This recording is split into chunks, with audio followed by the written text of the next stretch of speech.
Turn that shit up, man.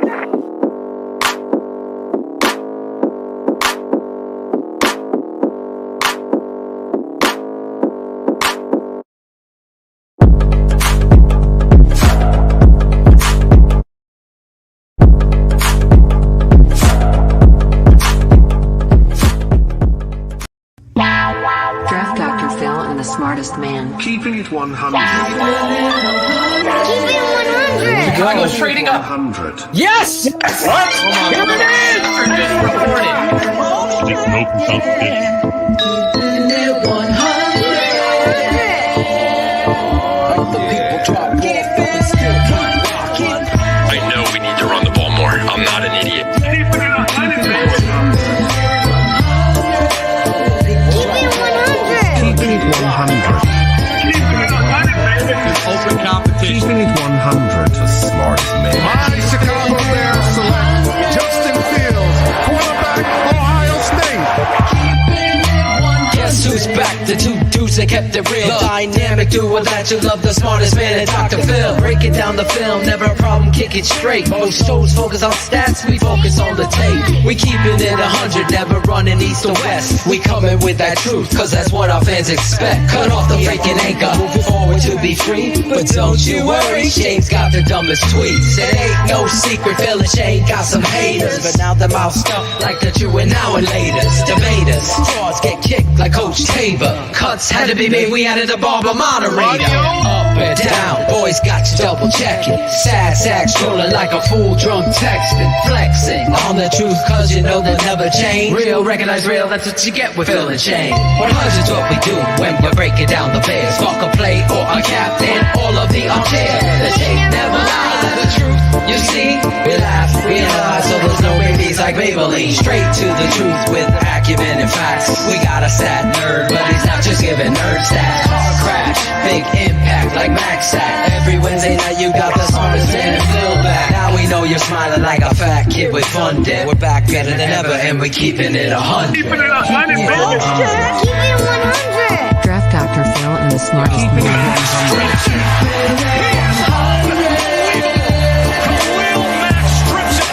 Keeping it 100. Draft Dr. Phil and the smartest man. Keeping it 100, baby. Keeping it 100. Draft Dr. Phil and the smartest man. Keeping it 100, baby. Draft Dr. Keeping it 100. Keeping it 100. Shayne, Money Man Marsaw,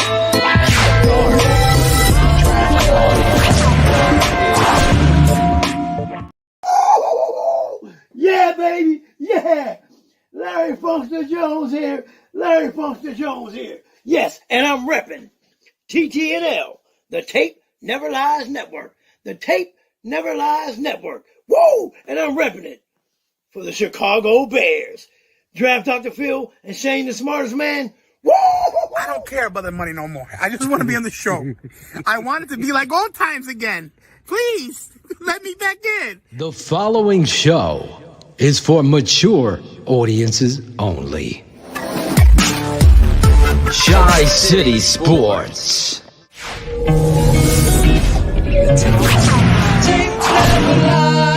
The tape never lies. Previously on Keeping It 100.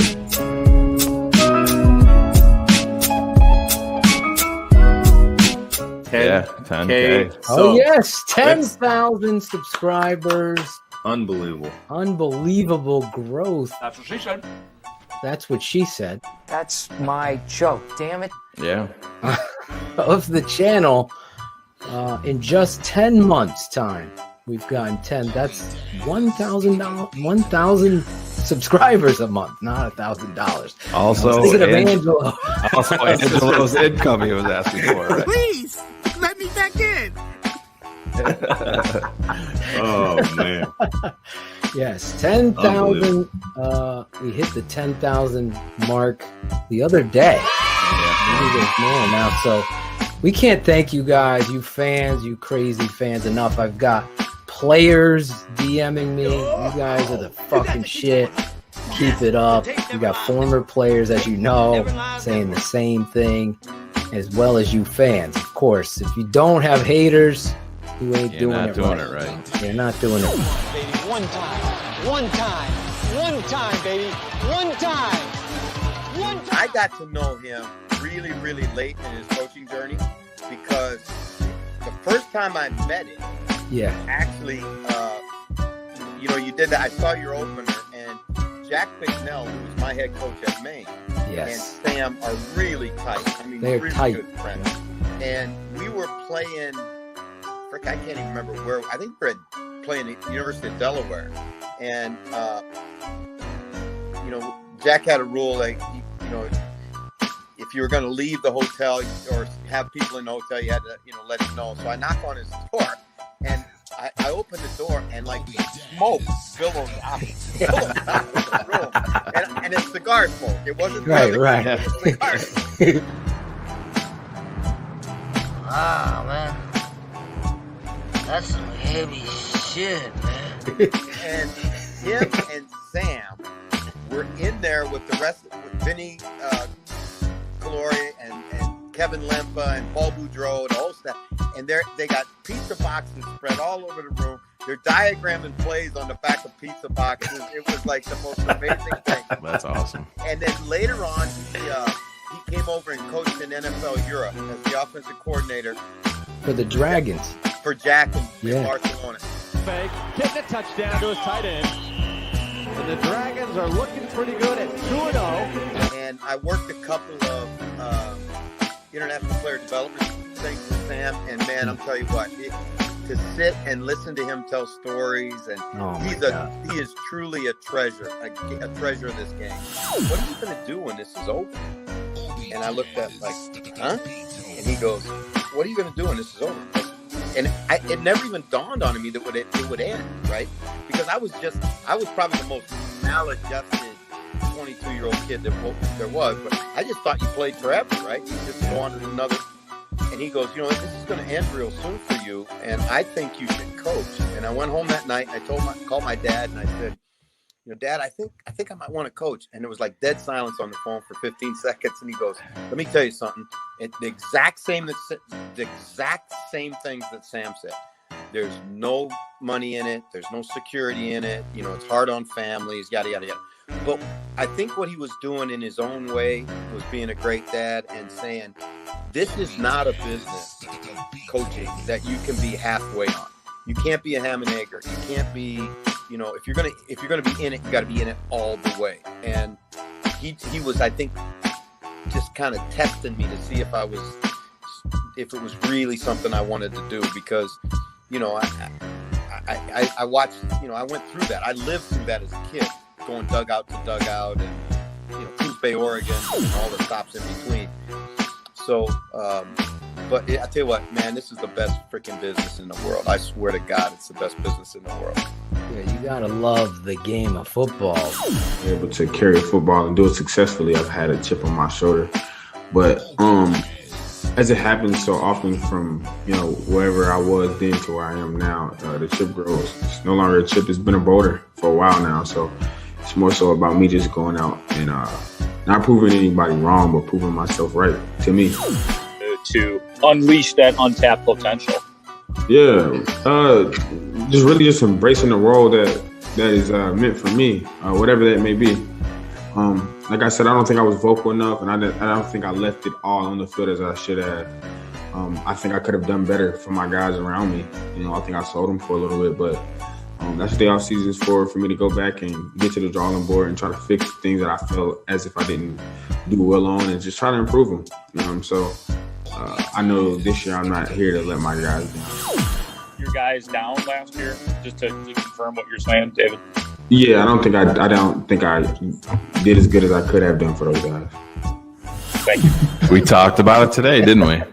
We did. My thing with that, Coach Eric, is I feel the Bears don't do enough. And when I say that, it's like, don't give me this Grey Poupon shit. Pardon me, would you have any Grey Poupon? But of course. Well, it looks like they too bought a special. drone, and then that's what they're emphasizing is, hey, we got a fucking drone. Let's fly it over Hallis Hall and show you how dope this is. When everybody just wants to see Tevin Jenkins and Justin Fields and Daz Newsome and But the hard part is 3 years ago we don't even have that. 3 years ago we have somebody trying to hide on a train, try to take a picture on a drive-by. They're way more open than they used to be, but it's still not enough. It's not enough food. It's still not enough. They've never did a Hard Knocks Chicago Bears. It's the Bears don't want that. And that's unfortunate because you know what you should want, Ted, George, and everybody else, is to have people love you. You love me? Huh? You love me? Yes. You love me? You love me? Yes. You love me? Yes. You love me? Yes. You love me? Yes. You love me? Yes, I love you. You love me? Yes. You love me? Yes. You love me? Yes. You love me? Yes. You love me? Yes. Only you. Jesus. And how do you do that? You let them know you. Just like every guest that comes Think on. those two want more exposure on a national basis? Exactly. If you're hiding, Of course they do. I'll say this. I told Lawrence Funk, I said, tell Matt and tell Ryan to come on the show because fans want to know them. Fans want the truth. You love me? Yes. Only you. Jesus. 200 crew, everybody that's working behind the scenes for what we do. Like I said, Eel and I have been Riley's 10. Not everybody knows the story, what we have been through in terms of trying to get to this process. Again, as older parents at this point, but it's Phil knows the story. I think Cars knows most of it. It's been quite the process. It's been a long road, and we're right there on the precipice, and I couldn't be more happy to see how this unfolds tomorrow.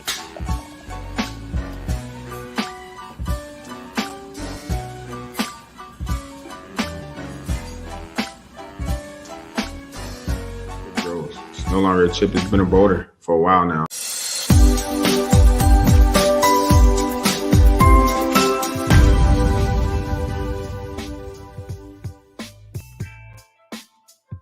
And this is ChiCitySports. Keep it at 100. Well, it's fitting. The week the Bears say they'll have fans at the training camp, we're having you, the 100 crew, our fans, on tonight. So you better have some headphones and a device and a good internet connection and bring some hype and bring your truth. So let's go. Let's bring in the boys. Shayne, the smartest man, the new papa. There he is, Marsaw, and Draft Dr. Phil. What is up, boys? What Yes. is going on? Fuck your feelings, blog right. boys. Keeping it 100. Can't wait for this show, bro. I haven't been on a the show with all the Beatles. fans. We got Awesome. people jumping on early. Love it. I love it. I see them all. I look down there, the 10 people. I'm like, what is going on? They're ready. They're ready. The whole show, people are fired up. That's what you got to be on this now. I've been fired up because my boy Shayne, the smartest man, had his daughter. I mean, to get real talk, real life, it's the reality of this network. Like you saw in the open, 10,000 subscribers. We love you guys. Smash the motherfucking like button. Stop being a pussy like you're fucking writing for the fucking Windy City Gridiron or something. Get out here, hit the smash button, smash that like. Go tell your peeps if you're coming on this show. Let other people know. Share the goddamn show. Why is this so hard to do in 2021? Maybe we'll get it in 2022 so it'll rhyme. But like I was saying, Shayne, you're a father now. You already were a father, but now you're a father of a daughter. You got a TTNL baby on the network. God bless you and everything you shared a lot very transparent last week in the journey. And there's a lot of parents and people, from all backgrounds and preferences sexually that struggle each and every day to have kids. And your journey here is just begun. It's a finish line, so to speak, and then it begins. So I just wanted to say on the show, congratulations, obviously, so much to get into tonight with all these fans and our first guest. But I wanted to say that to you. We're so excited. Beautiful baby. I think Yoko, Jim Larison, stole my words. Even my own kid, my babies, they were, babies look a little weird, like little aliens, but your baby. No, that the most hair, alert, the blue eyes or green baby. eyes? Blue. Yeah, I think they're bluish. Blue, but I think they pretty much all start out that way. I think. Do they? Yeah. But, Yeah, they do, because Tate and Dev had blue eyes, and Steph was sitting there on the bed praying that they stayed. But Shayne thinks he has hazel eyes, but your eyes way bright, like blue to me. She is beautiful. Oh no, I definitely have hazel eyes. Definitely. It looks blue. Anyway, I know our first guest is waiting. He's already waited. We're going to get into the baby. We're going to have hopefully we have no babies on the show tonight. Well, if we do, our next guest is in all sorts of trouble. So I know that'd be a little bit early. He's so up we next, definitely don't right? want that, He's on deck like Reggie Jackson. There he is, Zach Pearson of Bear Report. What's up, brother? How's it going, guys? I'm doing good. Shayne, congrats. I know I said it in the chat and on your post, but congrats. A lot of hair on the baby, man. Yeah. A lot of hair. We were surprised when she came out. I mean, Daddy's got a lot of hair. Mommy does too. But when they brought her over that curtain, my first words were, "Holy fuck!" Whoa! I guess I shouldn't say that. I couldn't believe it. Hila instantly started crying because she was so, she was 2 weeks early, but she was very, very, very small. And, I was gonna say, if my wife goes into labor now, it's too early. I'm actually week 2, exactly on Sunday against the Bengals that she's due. So oh my god, yeah, it's kind of crazy. Talking about bad planning. It's bad planning, Zach. Yeah, you've done a terrible job. I know, man. Your sperm is way off. So it is better though early in the season than late in the season for a playoff push or potentially the playoffs. But no, I'm excited. But yeah, I'll have to take a week off of work, which is not too bad. I get to welcome in my first child, so I'll be very, very happy and lucky. Yeah, and Angelo said he's going to offer up his childcare services for half off. So I'll have to talk to the wife on that one. What? He's got a mini bike, Zach. It's going to be very economical. The back. Listen, we wanted to kick off the show real quick, Zach, giving us some time here. You were at mini camp, OTAs, whatever they're calling it these days, and wanted to get some perspective to our fans out there, your fans as well. Yep. What's been going down? Now, the one thing that's on everybody's mind, we kick off there, Justin Fields. I heard you on my boy Sean Sierra's show, Maya and Sierra, every Monday, Wednesday, and Friday over there talking about the it factor. What are you seeing out of Justin Fields, and what did you see about him today?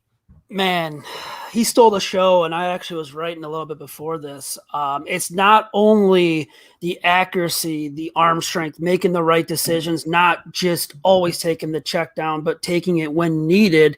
And in doing so, hitting the receiver in stride and not waiting till the defender's there to kind of force something. It's also him standing with John DeFilippo, and when Andy Dalton's actually taking the reps, Justin Fields is calling out the plays to flip and talking about the flip plays and saying what's supposed to happen. And not only that, helping wide receivers get set up in the right position. He's done it twice now that we've known from on record. I've been to the 4 practices. I've seen it twice with my own eyes. There's been, I think, about 5 or 6 other practices that we weren't allowed into. So I'm guessing it's probably happening there. But not only to do that in rookie minicamp, but also to do that when you're with, majority of the team. that really stands out to me. That tells me that's a guy that not only has it, here with the arm, he has it up here too, and he's processing it all at a very good pace, and a pace that you really want to see your franchise quarterback. So I was super impressed today. I thought today was his best day by far, and he just looked like he had it. Like you were saying, he has the mentality, he has the confidence, he kind of has a swagger, and he also has it up here, which. Man, I'm not putting him in the Hall of Fame or anything, but it's just right. It feels different, man. It feels so. I've been watching practices for 10 years now, media, non-media, even as a fan. I haven't seen this from a lot of quarterbacks. I say this: Jay Cutler had the arm, he didn't have it up here. Justin Fields has the arm, and he has it up here. So I am very, very excited. Real quick, Shayne, I want to double down because I saw what's his name, Red Hat Duck. Say something. Well, Mitch had that supposedly, but you've been there. Nope. I already know what my answer to this would be, but you've been there. So talk about what's the difference that you see. Obviously, this isn't a game yet, but what do you see command-wise, presence-wise versus those two? He's processing things a lot quicker. I think no knock on Mitch. I'm not calling him dumb. I think Justin Fields is more football smart in a way where he can process things at this level. Mitch Trubisky, when he got in, he was making plays in training camp and there was hype around him, but he wasn't processing things this fast. He was still struggling with a lot of things, in the offense, learning stuff. And Fields isn't even all the way with the playbook and all that stuff from what I can tell and what I'm kind of guessing. They're going to install a lot more stuff.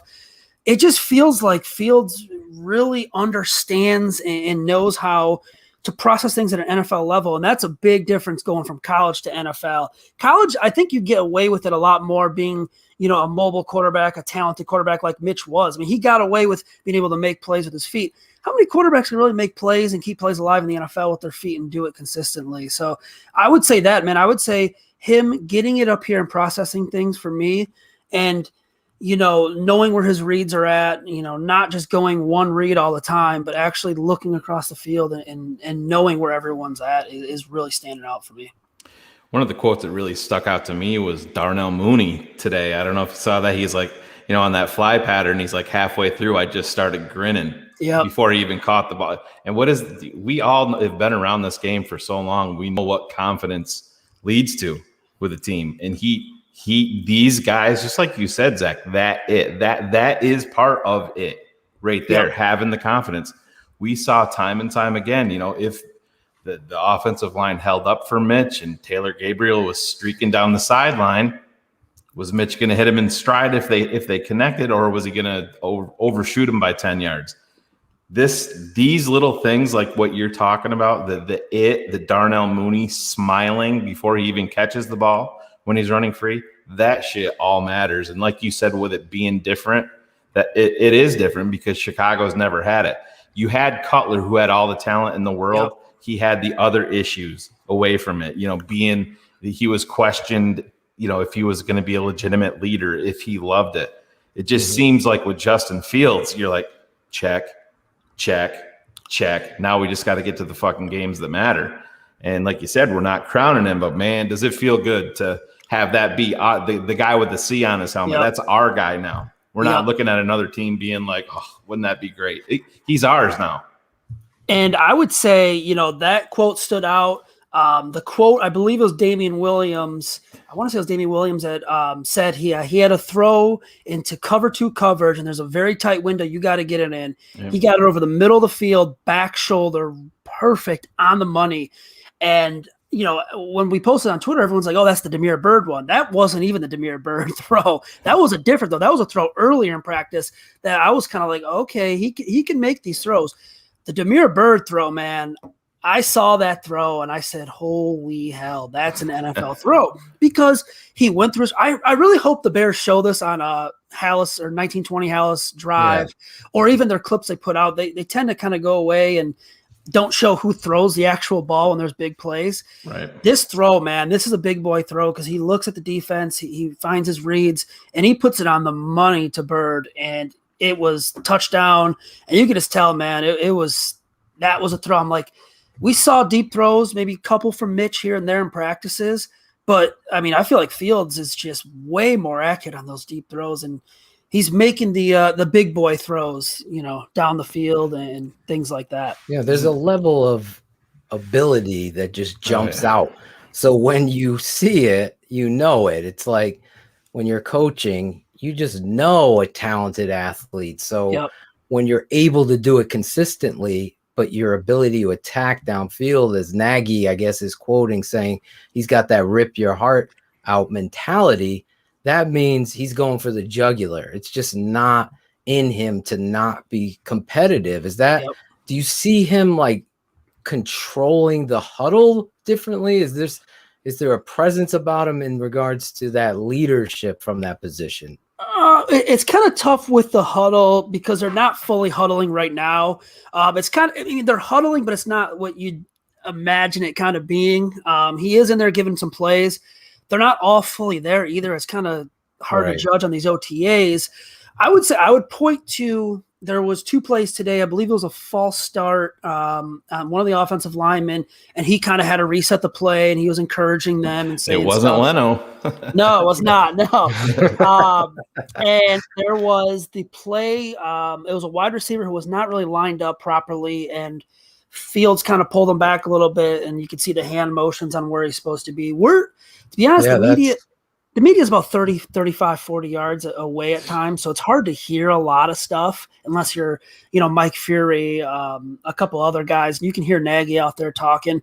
So I don't know exactly what's said by the quarterback, but you could see he's got the hand movements. He's, you got to be here, things like that. I would point to that more in terms of the huddle stuff. I think we'll get more of the huddle stuff next week and into training camp when they're all fully there, things like that. You pointed out, Phil, you said the kind of the killer mentality. Yeah. Not every quarterback has that in the NFL. I'll bring up some examples. Watch Aaron Rodgers when he knows he's got a guy jumping off sides. What does he do? He takes a shot, right? He's not checking it down. Exactly. What did Mitch Trubisky do? He was checking it down. Hit that curl. Yeah. Or he threw it out of bounds. Let's be honest. And so we haven't had that. There's been false starts and jumping off sides, but the play is just automatically blown dead in practice, essentially. We haven't seen that just yet from Justin Fields. I imagine, I'm going to take my guess, I imagine he's got that. That's what Matt Nagy's talking about. Like, he's going deep. He's going to bury you when he's got his chance, and when he reads a defense and he knows he's got a guy, he's going to have it. And, I mean, who are the quarterbacks that have it? Aaron Rodgers, Patrick Mahomes. You can say Deshaun Watson probably has a little bit of that. Yep. Tom Brady is very smart. Russell's got that.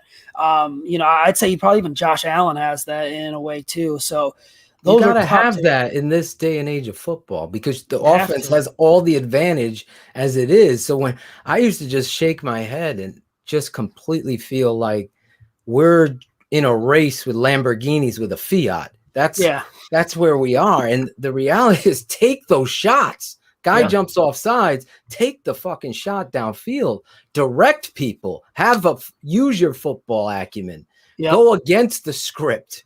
We don't have that. Shayne and I were talking, we're fucking running, Dr. Tom Davis's Iowa offense. Everybody set up, back turn to the end zone. Get the ball in. It's the post up offense. Yeah, in football. In football. Yeah, in football. But get that no scramble drill. It's like, come on. It's like time to wake up. I feel like 2 quarterbacks here. I know a lot of people are down on the Andy Dalton and what have you, and everyone's excited about the great Christmas present. But how has Andy been looking out there? I know he had 3 interceptions today, but again, I'm just going to say this for you, Zach. I don't know what they were doing. When I'm coaching, I always say, just fucking throw the ball. I don't give a fuck about no PFF score is going to matter in this. Just get the ball out there. Let the defender make the play. They got to get reps too. It's not all about us. So I don't really worry about stats like that, but you talk. How does Andy look? Yeah, so I got the 2 practices for OTAs. I got Dalton really good in the first one. I thought he was impressive last week. I thought he was actually commanding the offense. He looks smooth. he looked in rhythm. He kind of got into a rhythm where he was just completing things left and right. Today was just not a good day for him, man. The 3 interceptions and the they're calling it 7-on-7. I thought it was 6-on-6. Maybe I just can't count, but yeah, because there's not really 7-on-7. Yeah, and so today was just the 3 interception day, and Sean Gibson had him pretty good on the second one. Nice. Sean Gibson made a play on that ball, and it was kind of a bad interception. The third interception was actually probably the worst one, where he, just kind of sailed it and it was picked off. He kind of struggled out there, man. He overthrew on a couple routes. He had a couple check downs, which people hear check down, they think it's awful. I don't think it's the worst thing in practice, because you're trying to get into the flow of the offense. You're still learning. Now, if you're doing this in preseason and regular season games, I have a little concerns there. I think with Dalton, he is what he is. He's going to be a guy that's going to, when he's in a rhythm, he's going to move you down the field. He's not going to take deep shots often, but he's going to be able to get into a rhythm and find his open receivers, hit them in stride. He's just kind of, we got to remember, neither of these two guys really know the offense. The only quarterback on the roster that knows the offense is Nick Foles. He's not out there. God knows where he's at right now. So he's not even on the practice field? He was not on the practice field. Nope. That's breaking news. Is anyone reporting that? Because this is the first time I've heard it. So I think Nagy last week said it was a personal issue. We expect him to be there next week. Personal issue. Yeah, you don't want him to get that contract. We want him to get hurt. Yeah. But we could trade him. Is that what we feel? I honestly, we have no idea what's going on, because he's in the meetings. So he's in the virtual meetings. Okay. I believe they're doing some in-house meetings. Nagy is not going to give us a straight answer as to what they're fully doing. He kind of, dances with his answers, where he says, I'm looking forward to getting back to this and out of Zoom meetings, which is all right, whatever. But he's not out there. So going back to Fields and Dalton, neither of them really know the offense. So it's kind of more install stuff right now. It just wasn't a good day for Dalton. And I'll say this. Yeah. 4 snap problems today. I had 4 fumbles, 2 for each. So that's another thing to kind of look out on. So give me, who do they start out with on the offensive line? How did they roll out there? So it's just the presumed starters for the first team right now. They're kind of shuffling guys in and out because it is OTAs and things like that. I will say, I don't know if Nagy said this. I've seen somewhere that it was Fields fumbled the 2 snaps. So I don't know. He did say that. Okay, so Nagy did say that. Yeah, okay, he's like, so he fumbled 2 snaps today. He was referring to Fields. Yeah, I will say this: there was 4 snaps on the ground. Okay. There was a total of 4. As far as names, I'll just say this: there's someone in the chat that has the 2 names, and his initials are AS. These two guys, I can't officially say them unless Nagy said it. Well, I know Dieter came on the show, so I said you got to watch this guy. He has been I'll say he has been working at center. Yes. So he had told me, Phil, I'm working at center and I fucking love it. Now, real quick, as I said it on Sean and Maya, obviously I love Dieter and his tape coming out of Yale, but his story of just 6 years of organized football to get to this point, where when you're talking about Yale, obviously this guy has the mental aptitude for that position that needs that the most, in my opinion. That center needs to know the front. So it's going to be interesting, because we do have some video later of Mustipher and him talking about his offseason and his goal. But, I think Dieter Eisland has a real shot to beat his ass out and become your starting center. And I'm excited to see how this plays out for the first time in a long time. He's got Castillo's mentality that he wants. Yeah, exactly. And he's much stronger. Much stronger and athletic than Sam Mustipher is. Now, Mustipher talked about he lost 10 pounds or put 10 pounds of lean, and now he's got to lose weight. I'm paraphrasing what I saw of him. Paraphrasing. You've talked for half an hour straight. There's no paraphrasing. I don't know what he said. I said, Jesus Christ. I didn't talk anything. So who's your offensive tackles out Dude, there? I've been trying to get a question in for 20 minutes. Go ahead. Oh my God. He never answered the because five. you've been talking the whole He fucking can't time. answer. Holy He can't shit. answer. I can't say. I forgot. He can't necessarily say. who is. This is the dumbest shit. Like, I know. I can't. Not you. Not No, you. I don't mean I totally you. understand. You know what I'm saying? Like, we were complaining. You saw it in the open. Like, we got to have Greg Braggs on the fucking train filming. Like, allow this shit. How do you guys know there's a train out there? No, I was kidding. Yeah, it's unfortunate. Yeah, we can't really say much. That's why today, I don't want to get you in trouble with No, the you're- Peter thing. I knew it, so Yeah. I said Yeah, it. that's why I could Okay? say, he's I been knew working that.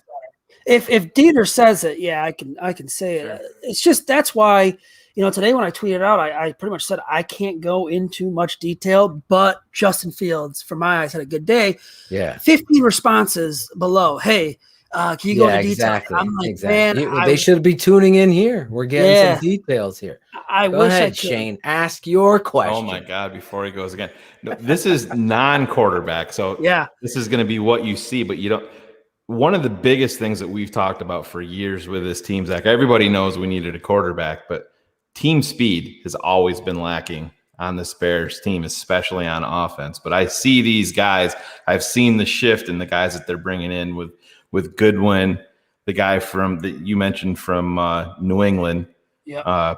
What's his? I'm blanking Demir on his Bird. name. Demir Bird. He's another guy. When you with what you're seeing, is it very noticeable to you, the overall team speed, how it's been added to this squad? Yeah, I'll give you an example. Last week, first Wednesday practice we were at, Bird caught a pass Goodwin caught a pass, and he turned the Jets on and had that yak that the Bears have, in my eyes, been missing. Oh, yeah. And, you bring up a good point. I've been calling for speed for a couple of years now. I feel like they were just so slow at times. Yep. And their offense. The NFL, man, look at the top offenses, speed, Yep. good quarterback. So, yeah, I love Good. If Goodwin could stay healthy, I mean, he's proven he can be a burner, man. I The guy, swear to you, I love this dude. he runs track too. He's aggressive catcher. He's not Yeah. like one of those, I throw Johnny Lamb Jones for the old heads, but let's throw somebody else out there that you're just praying. They got the speed. They have the athleticism. They just got no hands. He's not that. No. He's an aggressive. He likes the football. And, coming out of Texas, I love that kid. And I'm excited about him. I'm glad to hear that he's still got that speed burst. Yeah, and same with Bird too. I mean, the throw today, Bird was just going, showing off his speed. And when you look at it, I mean, look at Daz Newsome too. It's unfortunate he's hurt. Look at his game at North Carolina. The kid caught the ball and it was upfield. And I've talked to his offensive coordinator, Phil Longo, and he told me they worked on that every single practice with Daz. And it wasn't just them saying, hey, we'll do this. Daz wanted to do that type of stuff. So he's kind of built into that. And that's going to translate well over to the next level when he returns. Like I said, it's unfortunate, but I think he can also add some more speed and quickness to this offense. They need that yak, man. You got the wide receiver in Allen Robinson. You got your possession, your number one. Defenses are going to hone in on that guy. You need the speed. Yes. And you you got need the two. yak. I mean, Darnell Mooney. Yep.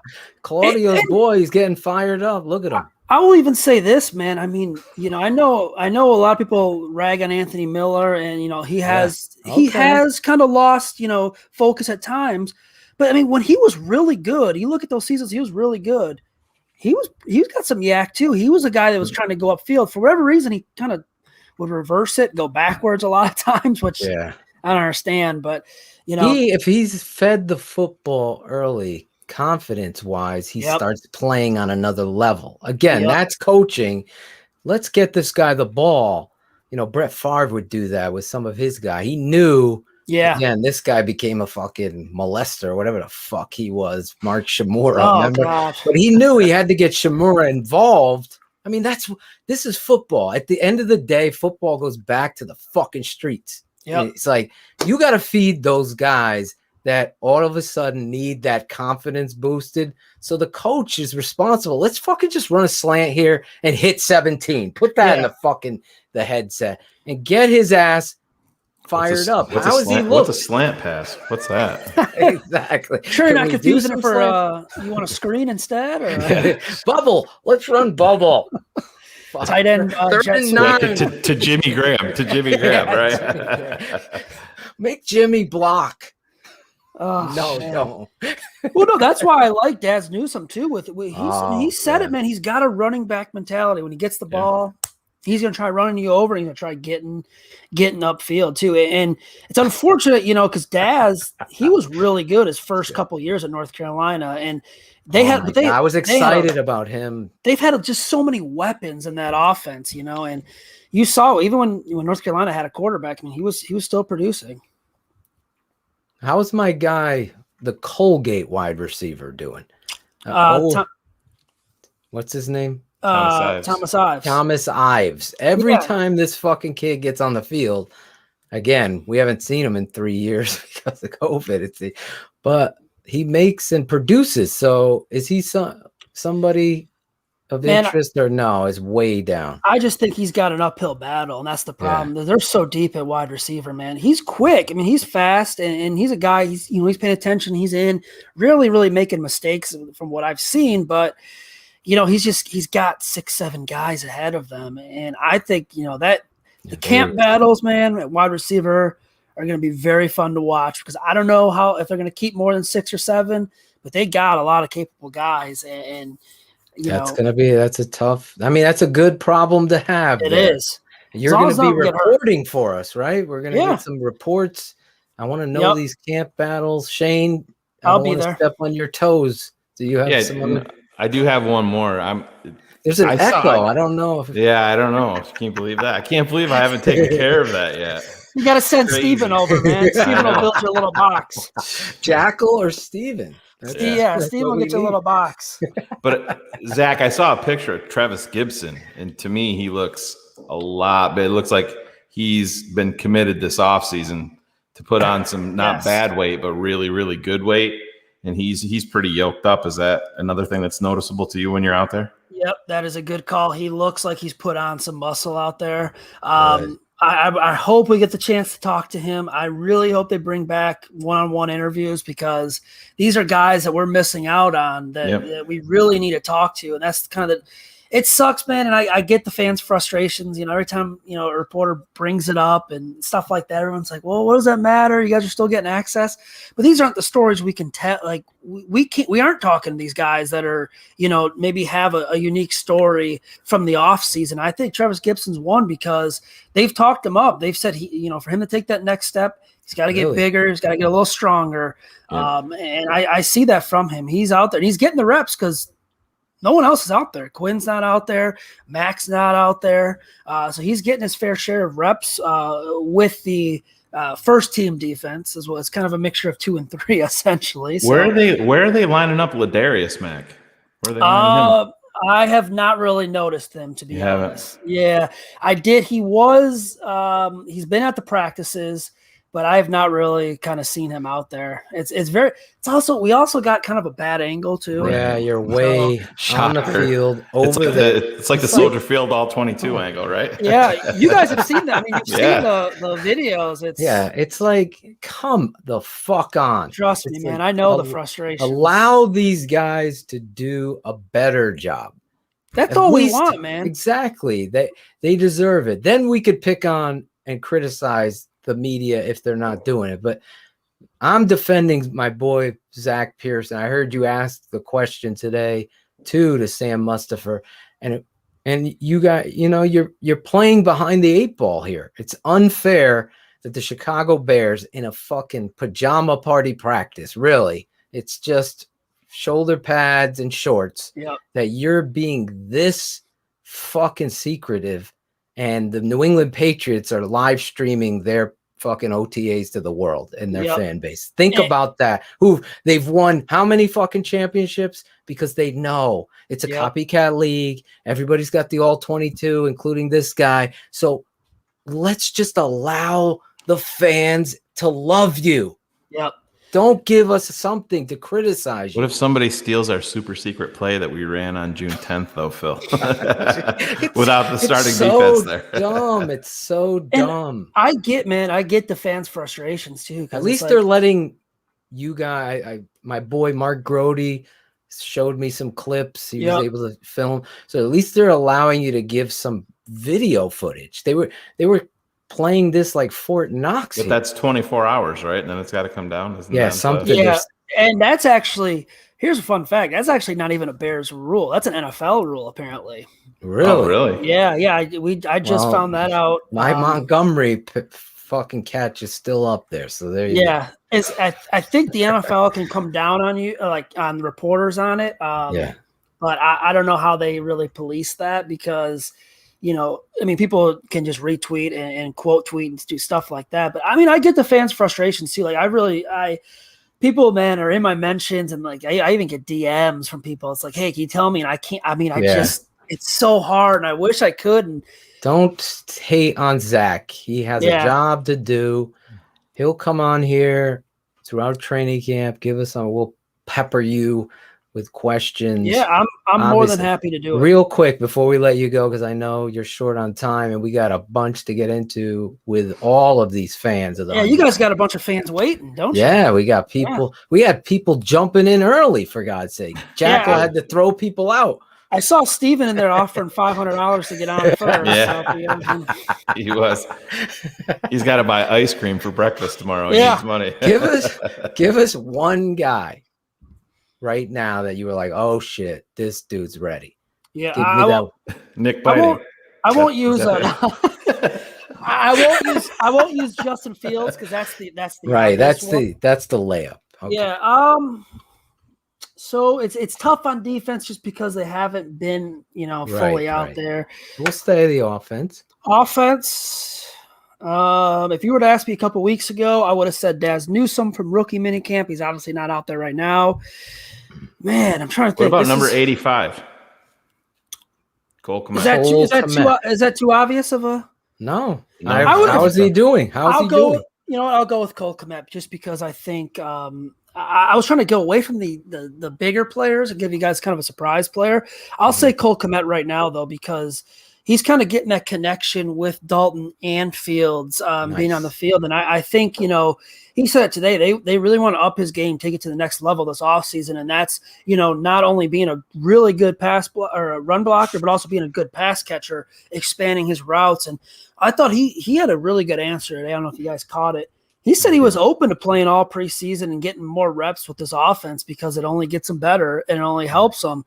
And we know the debacle of the training or of preseason a couple of years ago. So I like hearing that from the players that they want to play in the preseason. Exactly. Yeah. So I'll say Cole Kmet. I don't think, this take this for what it's worth, and you can kind of read into some who's playing where. I don't think Jermaine Ifedi's been awful in practices so far. I think he's actually kind of stood out for me a little bit too. Nice. I think Hogan John said he lost some weight, right? He looks a little slender out there. Lawrence Funk told me right across the table with Claudio. You talk about somebody who's ready. Yeah. Ifedi looks more agile out there. Ifedi looks like he fucking went to work on his body, which is your brand, really, when you look at it. They could move on from anybody at any time except maybe Robert Quinn and Khalil Mack's contracts, yada yada yada, but you get what I'm saying. So it's your body, your brand. I'll throw you guys out another one. Keep an eye on the rookie Khalil Herbert. Okay. I like he's fast, man. He is quick, and I think he can have an impact. We talk about him on special teams potentially. I think he can have an impact in the backfield too. That's another one to watch. I mean, that backfield's loaded, man. That is a loaded. Is Cohen backfield. out there practicing or no? No, he's not practicing. No, okay. He's out there. He's not practicing. Yeah, because I love Herbert way more than Cohen, and I know people are going to get their panties in a bunch, but I just Emery Hunt might be pissed, but the reality is, I actually absolutely think this kid could be He's got those thighs, man. The second back in. Obviously, everybody knows it's David Montgomery is a filthy fucking animal. And to have this guy behind him with that twitchiness and he's a kick returner. I like what I see out of this kid too, Zach. So it's going to be interesting to hear from you as camp opens up in July and so on, and as we go. Speaking of camp opening up, Roquan, you think he's getting an extension during camp? Is he? Yeah, I think so. I think that's why he's there. It's got. Yeah, I just think Ryan Pace has a history of rewarding his guys. Me too. I mean, Allen Robinson's the lone exception right now. I mean, you look back. I mean, I don't like to bring up the name, but Charles Leno got a deal done at the end of camp.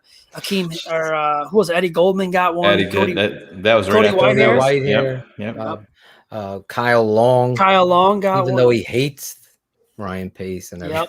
I mean, they reward their guys. I think Roquan is the one guy you really cannot let go on this roster outside of quarterback. I think he'll get it done. I think Roquan will be a little more, willing to take, he's going to get his money, but I don't see a holdout or anything in the future, anything like that. Well, Zach, you are the man. We appreciate you guys. here. Thanks for jumping on. Obviously, we'll talk sooner rather than later, but all the best to you and your wife and everything. Appreciate it. Family. I really appreciate your work. Your world's about to change, my friend. Yeah, man. I'm ready. I am so ready. Yeah. Uncle Angelo's ready to babysit. Yes. You're going to be a dad when you're glad when you get out of the tarry poops into the green poops and then into the yellow. Stages of poops. Yep. Oh, man. That's not what I'm looking forward to. Oh, yeah. Well, all the best. Thank you. Keep up the work. Try your best. Get some binoculars. They can't stop you from that, can they? No, we could bring binoculars. Okay. Yeah, we could bring them out. I actually got to get some. So. Yeah, I want some in-depth of your vision of what these guys are doing. He's Zach Pearson, Bear Report. Follow Zach on Twitter at Zach_Pearson. If you're listening on the podcast, it's Zach with a K. _PEARSON. All the best, Zach. Thank you, man. I appreciate it. We could have kept you on for another 40 minutes, but I appreciate you. I know your time is valuable. We're actually moving soon, so I gotta pack up some I can't let the pregnant wife do all the work. So. I hear you. That will not be good. All right, brother. You guys take care. You guys have a great show, and I'll be watching. I'll have it on my mobile phone. I gotta charge it up a little bit, but take it easy, guys. Stay safe. Is your phone mobile? Really? That's kind of. I haven't heard mobile phone since. Long. It's like saying the ATM machine. Yeah. Right. Yeah. That's funny. That's like my mom. She called everything Nintendo. Nintendo, He's up playing Nintendo. I'm like, Mom, it's fucking PS3. It's the PS5, Mom. Yeah. Later. Zach Pearson, great dude, great follow, and a good, even better person. Yeah. Pearson person. Shayne getting on me. I'm trying. We're getting right into this. This show, though, we gave you a little bit about Zach having his eyes on camp, unlike any of us. We're not allowed in there. Imagine if you and I were allowed. Well, that's what I was going to ask him, and then I forgot. But crossing the line. Is Larry Mayer in with the he's media probably in the huddle. scrum? Or that's what I'm saying. I've met Larry, and I've seen him from. I did. Larry's allowed to break some rules. Yeah. Larry has his own golf cart. It's like, I'm not kidding. That's the reality. Listen, I hope there's hope, right? Don't we always say that? Where's that video? I'm so far behind here. I was trying to set it up. For God's sake. Someone, anybody. Here it is. Where is he? We hope there's hope. There it is. It's telling me I can't fucking share it. What the hell? I hope there's hope. Can you say it for me? I hope there's hope. There he is. Hey, my guys. guy, Gary Williams, one of our biggest fans, and one of those moments I don't think I'll ever forget. Obviously, we bring it up all the time as we we talk about the Chicago Bears. And heading into this offseason, it was you on Bears Hour Live. Me, you, Shayne. And my father right there. And That's you right. were saying, I hope there's hope. That's right. And we were all upset. If you're listening just now or new to the show, Bears Hour Live, the Tape Never Lies Network's live post-game show. You think this show is good? Wait till you see Bears Hour Live right after the final whistle blows. We go live and break it all We're down. going to be real tired this year with all those primetime games. We got a lot of primetime games, Gary. I'm Gary, ready. Gary, are you ready? First of all, how is your eye, your health? Let's get that out of the way, and then I'm going to let you talk. I'm going to shut up. Okay. So we're about 3 weeks post-op surgery. As you guys can see, hopefully you can see on camera. Yeah, you look good. I look a lot better than my previous videos. I made a few videos that I didn't get a chance to post to Facebook, but I appreciate all of the texts, all of the calls, all of your support, all of the, the love and appreciation from, the Keepin 100 family. So hell yeah. I love you guys from the bottom of my heart. You kept me motivated because I can tell you that, going through a major surgery like this, you do deal with a lot of, inner demons. Inner demons. Yes. And, through your love and support, I've been able to kind of make it through. So we still have a little bit longer to go. My doctor says that I'm healing, and all of the steps and things that I'm experiencing with my eye healing is normal. So in about a year's time, I should be able to wear contact lenses and have full 20/20 vision. So I'm looking forward to that date. TTNL is family, as Cherie is producing tonight. We got Lady Bear. Yes, Lady Bear in parts of our network. Everyone knows her as Lady Bear or Cherie, not Sherry, Chris Jackal. I'm like the only one on here as part of our crew that gets her name right. Hey, Shayne, congratulations as well. On the Thanks, baby. man. It's always a blessing to have a little one in the world. One day I hope to have children of my own. There you go. Yeah. Oh, we lost them. Yeah. Right on that. I mean, that's not a good omen, Gary. Yeah. I'm scary. Starts talking about the babies and all hell breaks loose. Claudio knocked him off. Jackal knows what I'm talking about, right, Jackal? What happened, Gary? You're talking about babies. I don't know. It was so weird. It's like my browser just shut down, and it's like, did I get bounced for mentioning the baby word? Gary's like, yeah, I want to have a pair. That was great. Someone's knocking Shayne off.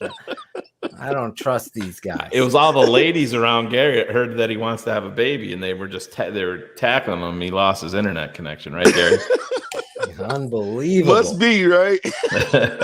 Well, Gary, let's get into this. This is the fan appreciation show. We appreciate you, obviously, and we're going to bring on all these fans that want to come on. So if you're in the chat and you wanted to come on tonight, please reach out to Chris Jackal at Skinny Czar. Where can they reach you, Chris? At Skinny CA3AR.